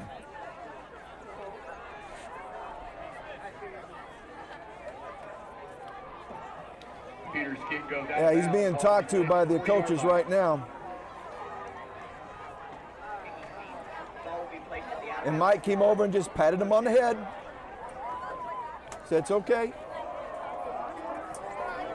They start Defense the ball has got to stand tall right now. at the 40-yard line, but it was better than what If they you ever started. want to make a statement, now is the time. Now's the time, is correct. Nope.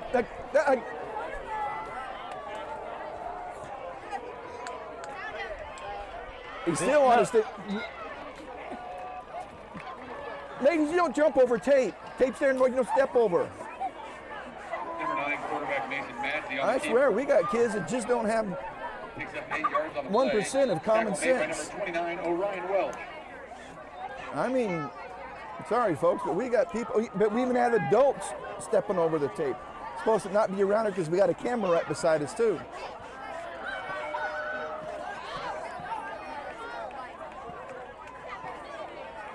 He gave it to the fullback, but I think he's going to have enough for a first down. He's got up to just over the 50, Number 9 Mason Madsey on the and that's keeper. enough for a first down. Tackle made by number 40 Isaiah Veal. First and 10 for the Tigers. But if Goddard does score, you want them to take a whole lot of time to do it. Because Well, you we want still that, got a whole that nother clock is quarter your of friend, football. but that clock is your friend and their enemy. When you're behind, they're up back and they got him. They got him. He's going to get about 3 yards, maybe 3 or 4 yards. But they hit him early on. But they got to start hitting them low. Picking up 5 yards on the play for the Tigers is number 16 Joseph Weibel.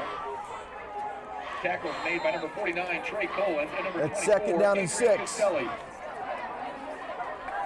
Second and 6 for the Tigers.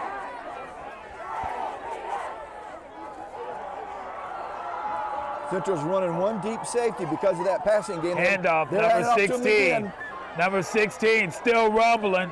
Well, is there Wow. Everybody's hitting them high. Hey, the tape. On the other Man, side. don't step over the Weibel, tape. Ball carrier again for the Tigers. On the other side. In on the tackle for the Mustangs, number 24 Adrian Castelli and number 19 Sumjai Kunavan.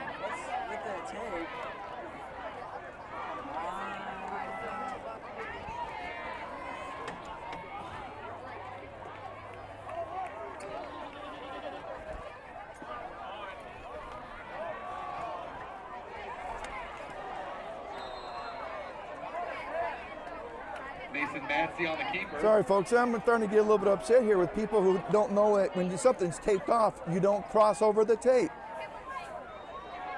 He's met by number 40 Isaiah Veal. It's really quite unbelievable. So second down and what, about 6? 5? Long 5. Oh.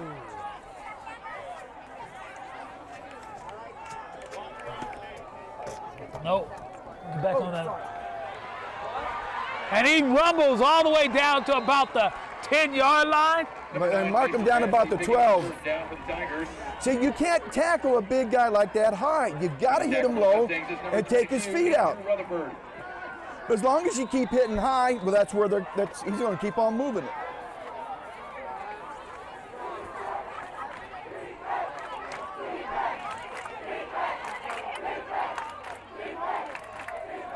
Hand off to number 16. He's going nowhere.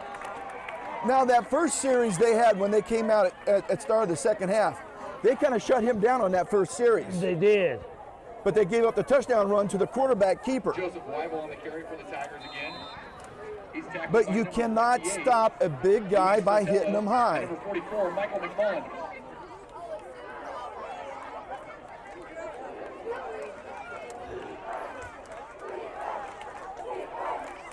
Number 16 again.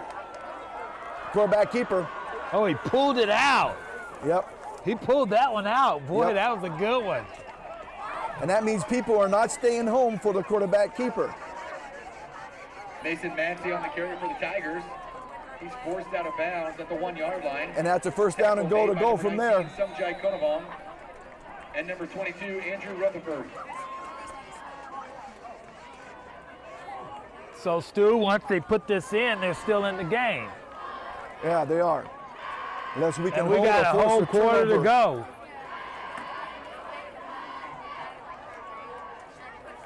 Quarterback. Oh, he fullback. goes nowhere. And matter of fact, he's going to lose yardage.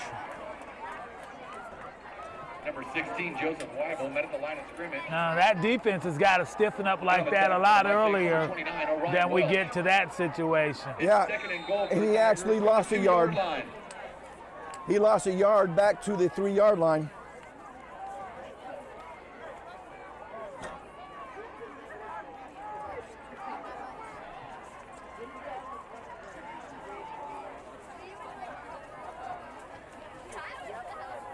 They gave it to him. He's going to get down to the run. Be third down and goal to go from there.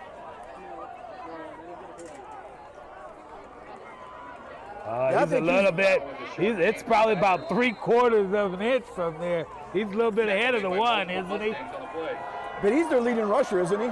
Oh, by far. And it's been this big guy, not their speed backs. Quarterback keeper, and he's in. Touchdown. Touchdown, Goddard Eisenhower.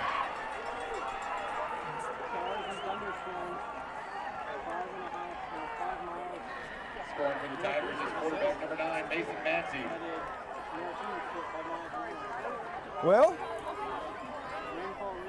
but Central's still okay. Don't cross that tape. Don't. No.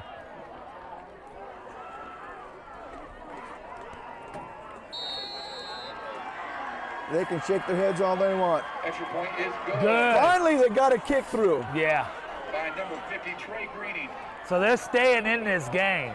All right, with a minute 24 left to go in the third quarter, you got to score Salina Central 28 and Goddard Eisenhower 25. Now, Central got to do what they did last time. Take the ball, march it down the field, take time off the clock, and punch it in the end zone. Give your defense a chance to rest, soak up some fluids. And the thing that's going to help you is these media timeouts since Cox 22 is here.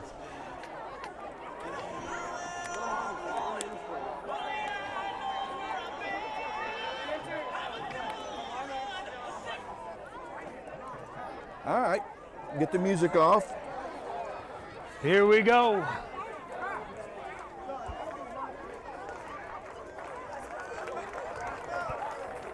Central crowd's trying to get some pep going. A lot of people left and it started raining. Who kicked? Oh! McMullen's got it. He's going to have it up over the 35. Good thing he picked that up. The return for the Mustangs, number 44, Michael McMullen. Making the tackle for Goddard. And they get the ball at the 37-yard line on the near hash mark. Mustangs will take over at the 37-yard line. All right, smash mouth it right down the field. And take time off the clock at the same time. And they're going with the 2 lead backs. McMullen. And they give it to McMullen. Usually when they're in that power offset eye like that, they just become the 2 lead blockers for Dalton Peters. Right. But this time, they did something different.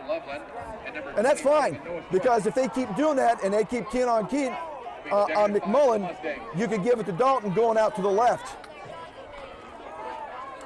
There, they hand. No. Oh, no. It's back around the other side to Dylan Witzel. And he's going to have a first down inside the 50. Picking up the first down for the Mustangs is number 23, Dylan Wetzel. He's brought down by number 24, Brett Hulsman. 11 yards on the play, good for a Mustang first down. Now there's back in just the offset eye. Dalton's still going to get yards. still driving. Because he just doesn't quit. That's still driving. He still drove. He's just a hard runner. Yeah. For his size, he's a hard runner. And you can't, I know blocking is good, but when you get out there and they got a hold of you like that, that's still power and strength that he's using. And let me ask you a question here. If you're a college coach, where could you see him playing? Well, you can answer it after the play. That's Dalton Peters again. He's going to be down to the 40. No.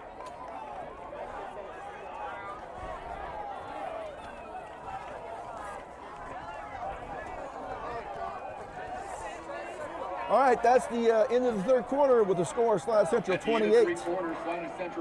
Goddard 25. And we'll see you when the media timeout ends. Ladies and gentlemen, please direct your attention to the north end zone at this time.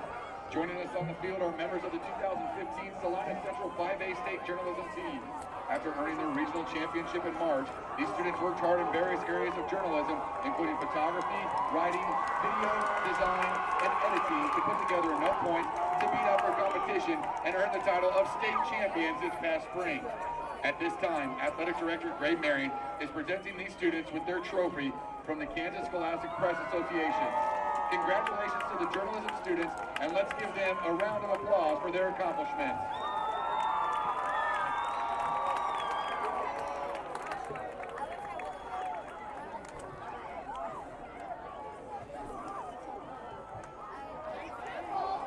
Is that the athletic director? Don't step across the tape.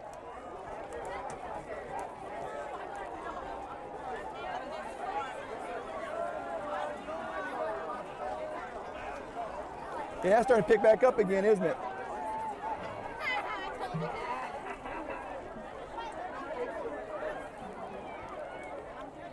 I think whoever came up with the idea of umbrellas should get a National Day of Honor. The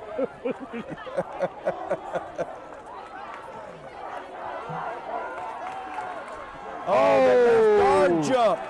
The left guard jump. You had 3rd down and 4. Now you're going to go 3rd down and 9.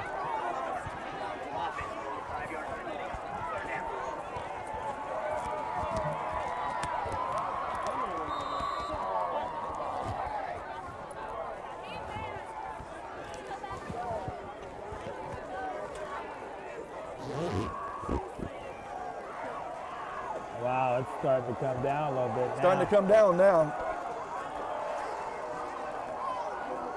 That first little bit was a little bit of a teaser. And he's passing to Dalton Pete. No, that's number 23. That's Winto. And it's a first down. And he did what Goddard did. He just ran down to the first down marker, turned around. And then as soon as he caught it, he turned and dove. He knew there was someone close, he could hear him, but he took no chances. He just turned and dove, make sure he got the first down. Here's Dalton. There's Dalton. He's going to spin down to about the 32-yard line. He picked up a couple of yards, but it was that was him picking up a couple of yards. Yeah. The Sting Shop does have umbrellas for sale for $12. Umbrellas are for sale down at the Sting Shop. Got 3rd down and 7. Handoff. To McMullen, and he still got first down and going all the way down to the 20. McMullen has been running hard tonight.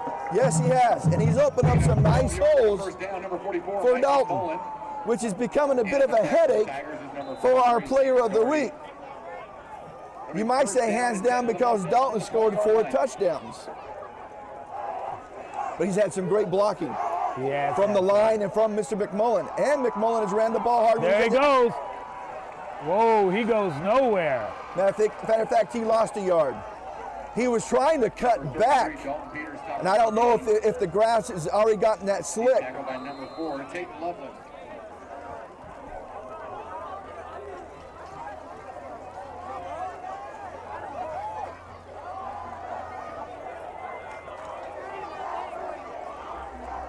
got 2nd down and 11. Oh, end around. And Dylan's going to get down to about the 17th. Did you see that juke and shake and bake he did? Yeah. I love it. And if we had one that's just gaining good yardage on his carries, I don't know. His yards per carry is probably good today. I say so.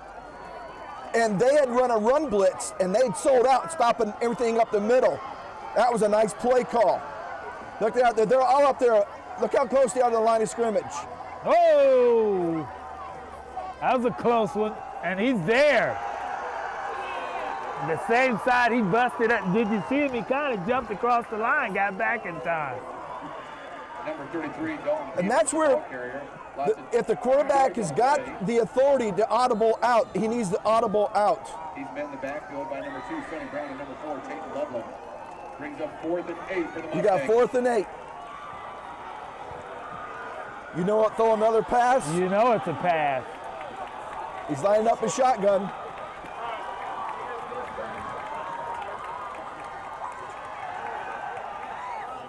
Got it. It's good. Inside the 10. Beller's pass is complete to number 11, Travis Bigler. Travis Bigler. That's a 1st down. And it'll be 1st down and goal to goal from the 9.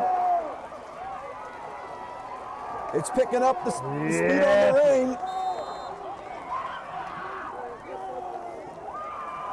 And Charles didn't bring an umbrella. His quarterback keeper. He's going to get about a yard. He's going to get a yard down to the 8. I actually like the play call. Jacob Bellery. Tackle made by number 7. And you're hoping and betting that the defensive end or the outside linebacker sells and goes down that line. But he didn't. He stayed home. Dalton, and see, he drug him. Yep, all the way down to the 2. Boy, I'm going to have to scoot over there with you there, Steve. Stay under there. Good. Easily. Hang on a second. Coming down. Hang on a second. Down. Look at it. It's coming down. There they go. Boy. Woohoo! Dalton. Touchdown. Should be. Touchdown. It is. That's how many for Dalton. Yep. Whoa. Now, folks, they can play in the rain. Does it get so strong, heavy as you can't see? They can play in the rain.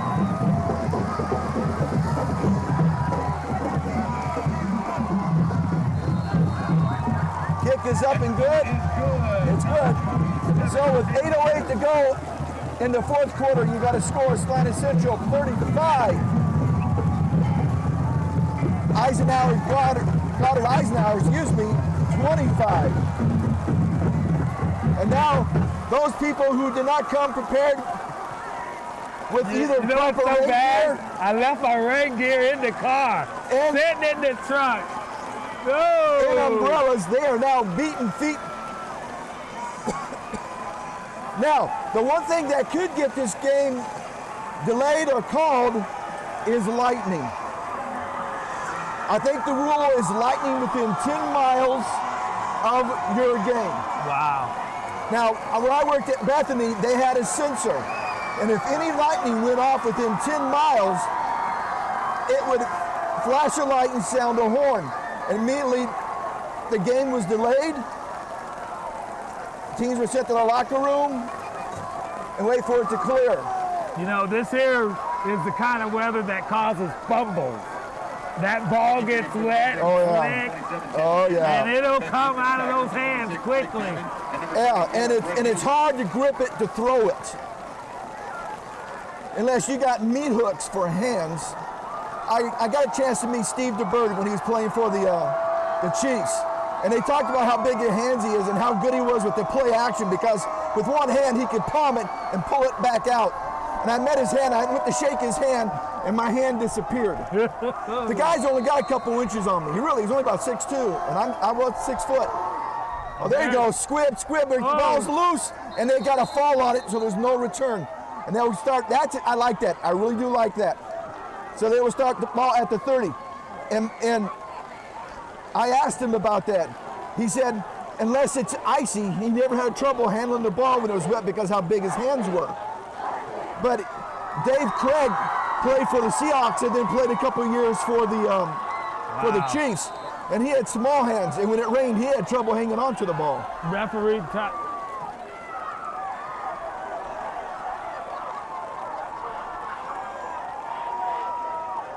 They made a man leave the field because he must have had equipment problems.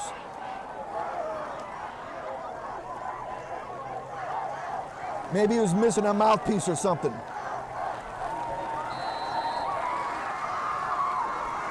He's out awful wide, though, isn't he? Number 6. Yeah. And a handoff to number 16. He goes nowhere. Number 16, all right. Joseph Weiler, with this kind of a rain coming down, your Central's defense, are you selling out to stop the run? Oh, are you definitely. Are you still going to try to play something to cover the pass? No, I'm selling out to stop the run right now. I don't think a pass will go off very good at all. Now let's see what he does. Pitch. Oh, that's a dangerous move too. Yeah, and he's going to lose. He's going to lose yardage.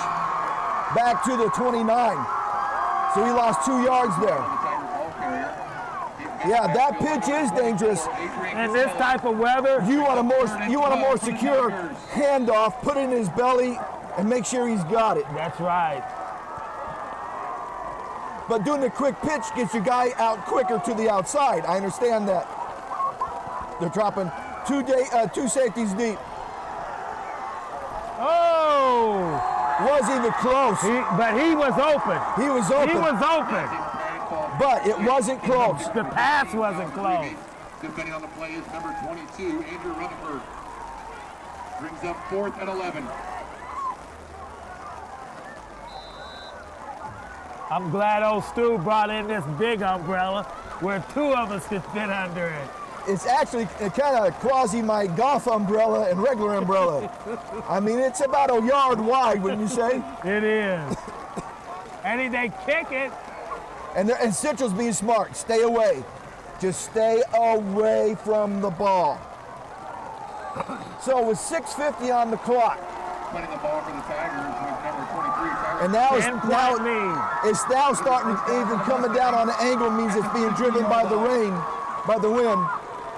The rain was coming straight down, but now it's starting to come more in an angle. But if you can pound the ball in right now, you can pretty much secure this game. You put the nail in the coffin, I would agree.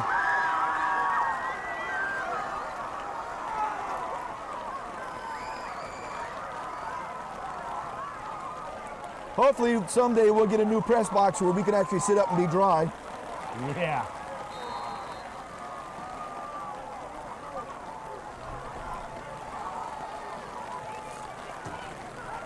Straight handoff with Dalton. And he's still running. He's still running. All the way down inside the 50 to the 45. They're going to mark him down to the 43-yard line. Yeah, he was one broken tackle away. 24 yards on the play. And that would be how many touchdowns? One more. That's 6 touchdowns. You'd have to give it to him. Except that hole was huge. Yeah, well, it's probably slippery on the field. Those guys are pushing straight off. But that offensive line has opened some serious holes for this game. Now watch. He's watching the backfield judge. He waits for his 5 sec.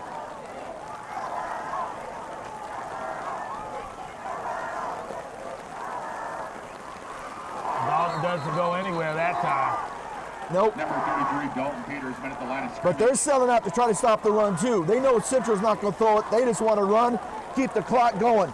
Now, Goddard Eisenhower has all 3 of their timeouts left. And you got now 5:59 and counting on the clock. They're under 6 minutes. Now your clock really becomes your enemy to Goddard. Oh, look at that hole. Capped it. He capped it. And he's going to go all the way down inside the 40.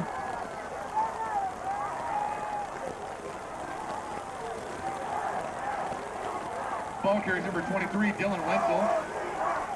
And I think every time Dylan has touched the ball, he's had a positive play. Yeah. I don't think he's had one negative play. I don't know what his average is tonight, but I would say it's a good amount of yardage. Yeah, me too. They almost got him to jump. And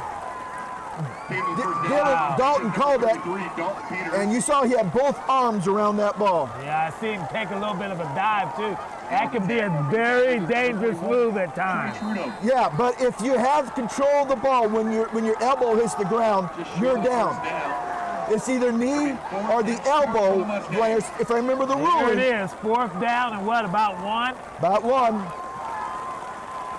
They're selling out everything up the middle.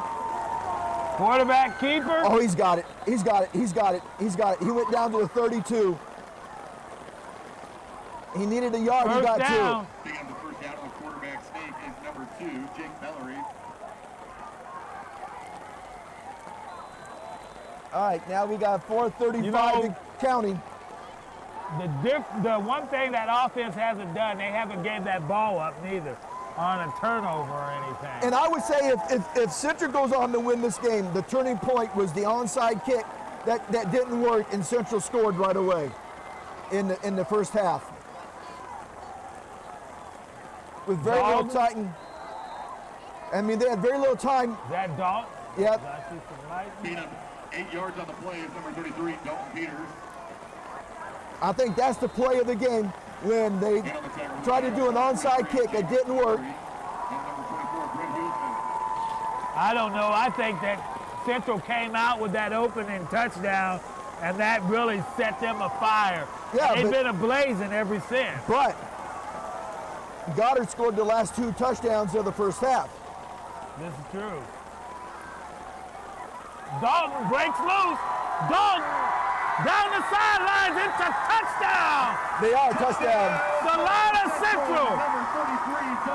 Number 6. Number 6 tonight for Dalton Peters.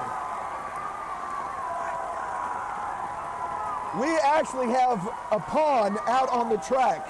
Yeah. Serious, folks. The water's going all the way out onto the field. Standing water. And it is coming down, folks. And I mean, it's coming down.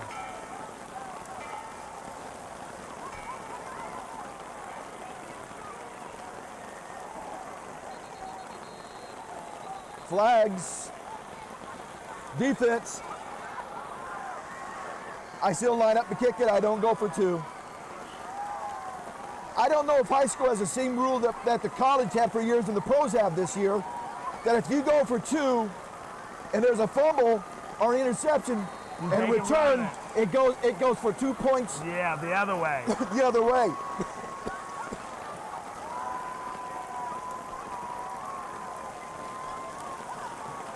I love that the pros have done that this year. Kicks up and good. Peters' kick is good with 3 minutes and 32 seconds. With 3:32 to go in the 4th quarter, we got to score Salina Central 42. Goddard Eisenhower 25. And yeah, this is a nice solid downpour. We just don't have the lightning. Yeah. Thank God, because if we did, we would not be sitting here right now. No. Especially on a metal bench. On a metal bench. In the rain. Yeah. Straight conductor. That's when the wife saying, boy, I'm glad he got that better life insurance policy. Now me and my boyfriend can go to Hawaii. Yeah. Yeah, I would imagine we would be doing a good dance. Oh, if there's lightning, I see that, I'm down. I'm holding on to the umbrella, and it's got a metal pole. This, I'm leaning on your shoulder. Kicking off for the Mustangs is number 27, Talon Peters. We might be doing our post-game interview stuff underneath the stands. There you go, squib it, squib it, squib it, squib it. Oh, Oh, nice tackle. that was a great tackle. Got him at their feet and Because didn't he's let one go. tackle away from going. He's tackled by number 42. That number Kyle 6 True. has some speed. Kyle True, I believe that's Cade's brother. Cade's little brother, I guess. At Goddard, Salina South leads 21-17. Ooh, South leads 21-17 at Goddard. Good for them. Let them come back 2-2. Central be 2-2. And we'll have what, Central or South back next week, right? Yeah, they said South will be home now for the rest of the year. The only away game will be the Central game. And we'll have whoa, there he goes, number 13. He caught it. Caught it. Pass is complete to number 13, Kyle McCreevy. Depending on the play. That Kyle McCreevy, boy, if you had between him and number 16. Yeah, but I'll tell you what, the defensive back for Central was there. He got his hand in the ball, which caused him to bobble it. And I was like the Central coach. I wasn't so sold out that he had control before he stepped out of bounds. Yeah, But high school, you only need 1 foot. I know that. But still, now I just saw lightning to the south. Too. Oh! Overthrown.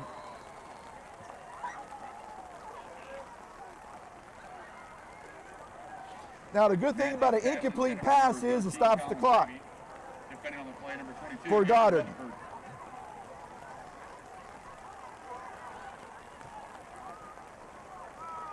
Well, next week, Stu, my friends and associates from the scene will be visiting us. And you won't be here. I'll be here next week. Oh, you will be here next week. Yeah. I thought you were going to miss. No, I'm going to miss the South Central game. Oh, he's wide open. They're going to say incomplete. They're going to say incomplete. And that's actually good for Goddard Eisenhower, because that would have been a fumble, and if they would have fell on the end zone, that's a touchback out to the 20. That saves their bacon. I thought he had it and it should have been him. But was he able to get 2 feet down and show that he had control and make a play going forward? That would be the decision.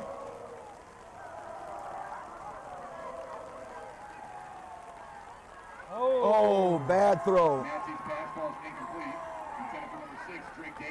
I think that's probably got to be the first really bad pass that he's Well, the one down here. Oh, yeah, earlier. Yeah. No, he's actually thrown the ball really very well. I'm surprised. He's accurate, and it looks like he's got a good arm on him. But their smash mouth has been so effective, they haven't had to rely on him throwing the ball. He also has run it well. Oh, he got hit. He got hit. Nope, that's it. That was 4th down. And folks. Massey's pass is batted behind the line of scrimmage by number 42, Kyle True. Yeah, he got his hand on his arm and caused it to come out. At their own 36-yard line. And that should be the game. Well, it will be really the game if we can push it and make it go. Get that 7th touchdown.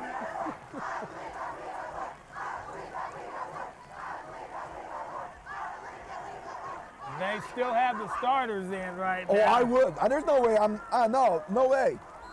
And I'm going to pound it. I'm not taking a knee. I'm going to pound it. You got 3 minutes left, and they've got 3 timeouts. But I'm telling them, clean handoffs, 2 hands around the ball. Just like Dalton did right there.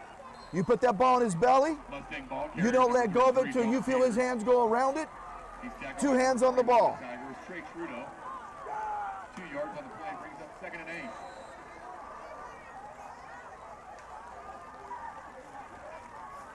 Well, I don't even think I even need to talk to Mike with KSL. I hate to give it to the same guy 2 home games in a row, but I think 6 touchdowns dictates that we give it to him. I would still Dalton like to again. know. No, it was a keeper. Oh, the quarterback keeper. Oh! He's going to go all the way down inside. Or was that Dylan? That's number 2. Is that Bellery? That's Bellery. First down for the Mustangs is quarterback number 2, Jake Bellery. 29 yards on the play. He's tackled by number 1, Jaron Haneca.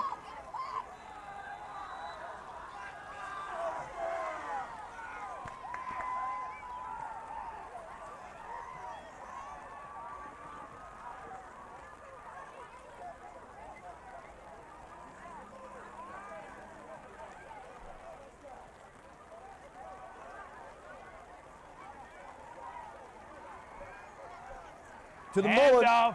McMullen, he was breaking that lightning I just saw again. Yeah, he almost got to the first down marker. He got a minute. Rushing the ball for the Mustangs, number 44, Michael McMullen. Minute 34, and Goddard's not going to use their timeouts. Picking up 9.5 yards on the play, brings up 2nd and short. And I don't know why. I think I would have used my timeouts. Now, if I'm done by 30 points, no, get it over with, get in the locker room. You're only down by 17. I've seen weirder things happen. Dylan, he's going to stay in bounds. Smart move, young man, smart move. Smart move. He's going to use a yard back to the 25, but he did not go out of bounds to stop the clock. And he's a junior, folks. Dalton's a senior. I'm seeing lightning all around us. From what I understand, it's got to be within 10 miles. Now, how they know that, if there's a sensor, I know they got, like I said, they had the sensor at the Bethany. Here they go. Dalton. He's going to have first down to 20. Down. Picking up the first down for the Mustangs is number 33, Dalton. Now all you got to do is take a knee. All you got to do is take a knee. I don't even think you have to take a knee. You don't have to take a knee because here's a 25-second play clock, rolling. And there was 21 seconds on the clock. You don't even need to take a knee. It's rolling. Well. Yeah, because he hasn't started his 5-second count yet. It's over. And that's the go. That's it. That's game. Salina Central 42, Goddard Eisenhower 25. And it did turn out to be a smash mouth football game. Central was just better at smash mouth than Eisenhower Goddard was. And folks, because of this rain, we'll just see you with the post-game interview of the player of the week and the coach.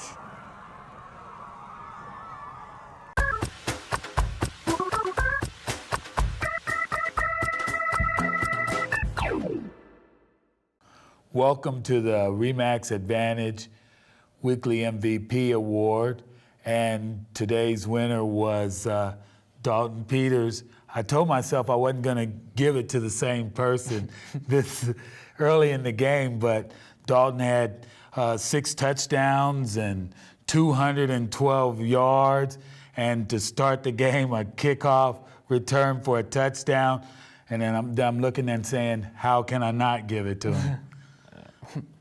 Yeah, you know, it's pretty awesome. You got your team in front of you, and you just got to feed off of them, and they make their blocks for you, and it's something to be proud of. So thank you very much. There you go. So we'll be right back with Coach Hall and a wrap-up of today's game.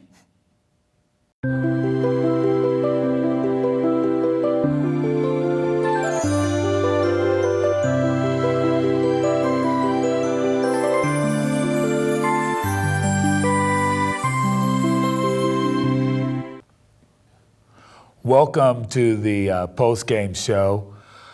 Coach, good game tonight. Thank you. So you was firing on all cylinders pretty much, and even with the opening kickoff, taking it to the house, I think that took a lot out of them. Yeah, you know, I give Goddard Eisenhower credit. They came back with a long extended drive. Our defense was able to turn them over, and we went up 14-0. Then when our offense got back the ball and took took the ball down and drove down and scored. But yeah, that was big for us to start off that way and get up on them right from the start. Then it looked like the line must have been firing off pretty good with Peters getting over 200 yards. Yeah, the last couple games we've really ran the ball very effectively, and when we've thrown it, we've had protection to be able to throw the ball too. We haven't thrown it much just because we've had so much success running the football, but we know there's going to be a point in time when we're going to have to throw the football. And actually, late in that game when we're up only 3 points, we had to convert a 3rd down and a 4th down on the same drive in the rain and made 2 really good throws and 2 really great catches to extend the drive that ended up ultimately, getting us back up 2 scores to stay. And as far as your defense, how do you think they played? Defensively, we've got some areas of improvement. We've got 3 guys on that side of the ball that have basically played now just in 4 varsity games. We're getting a little bit impatient in terms of some of the mistakes we're making, but we have to realize that it's always better to make those mistakes, learn from them, and still win the game. But we want to be perfect in everything we do. We want to maximize our abilities, and right now we're playing hard, but we're just not playing responsibility sound at times. So we have to improve on that to get where we want to go. And this week we have campus this week, and they're a very formidable opponent, much improved. They go about 50% pass and run. Very adequate receivers, good quarterback with skill, and a great tailback that can run. He's quick. So it's going to pose our defense, some problems. And then our offense going into their defense, their front 5 guys, they're down 3, and their 2 inside backers, I think, are very, very good players. And so they're going to pose us some challenges also. Well, Coach, I would like to thank you for this interview, and we'll be right back. Thank you.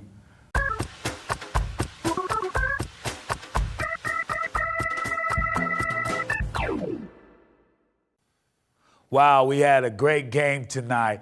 Even though we got rain all over us, we had a great game, and Salina Central really put it on them. We will have next week Salina South at their homecoming with Andover. I'm looking forward to that game. Mowry Clinic provides the Salina community with a comprehensive spectrum of services delivered with compassion and sensitivity. We strive to create a partnership with our patients that promotes health and well-being in all phases of life. We care about our patients, we care about providing quality health care services, and we care about our community. Chances are you know many of us because Mowry Clinic physicians live in Salina. We are coaches for youth sports teams and leaders for Boy Scouts and 4-H. We offer time, talent, and financial support to a variety of community events and charities. Our children attend school with your children. Our families attend worship services with your families. And we are proud to call Salina home. We have a vested interest in the success of this community, and we remain committed to an independent practice model that promotes our proud heritage and philosophy to provide quality medical care centered on the relationship between each patient and the physician of their choice. You have a choice for your medical care. Choose a doctor dedicated to the pursuit of excellence in healthcare services. Choose Mowry Clinic. I am a certified nurse aide. I had stage 2 Hodgkin's lymphoma. I was a senior in nursing school, and I was tired a lot, but I was a senior in nursing school. You don't get much sleep, so tired is expected, and cancer was nowhere on my radar. The worst part is probably the feeling of isolation. I had to stay home, and my friends didn't want to necessarily stay home with me. The texts and phone calls and even Facebook messages from some kind of stopped. The staff at Tammy Walker basically took me in like a family member. I've never felt alone there, and that's about the only place that I've never ever felt alone. Life now is good. I never have a bad day anymore because I know what it's like to have an actual bad day. I give a lot of credit for how I'm doing to Tammy Walker because they still support me even now. The friendly staff at Salina Sports Medicine Orthopedic Clinic, located at 523 South Santa Fe, are always welcoming new patients to serve in the areas of sports medicine, total joint care, and more. You can contact the office at 785-823-7213 or toll free at 1-866-406-4141.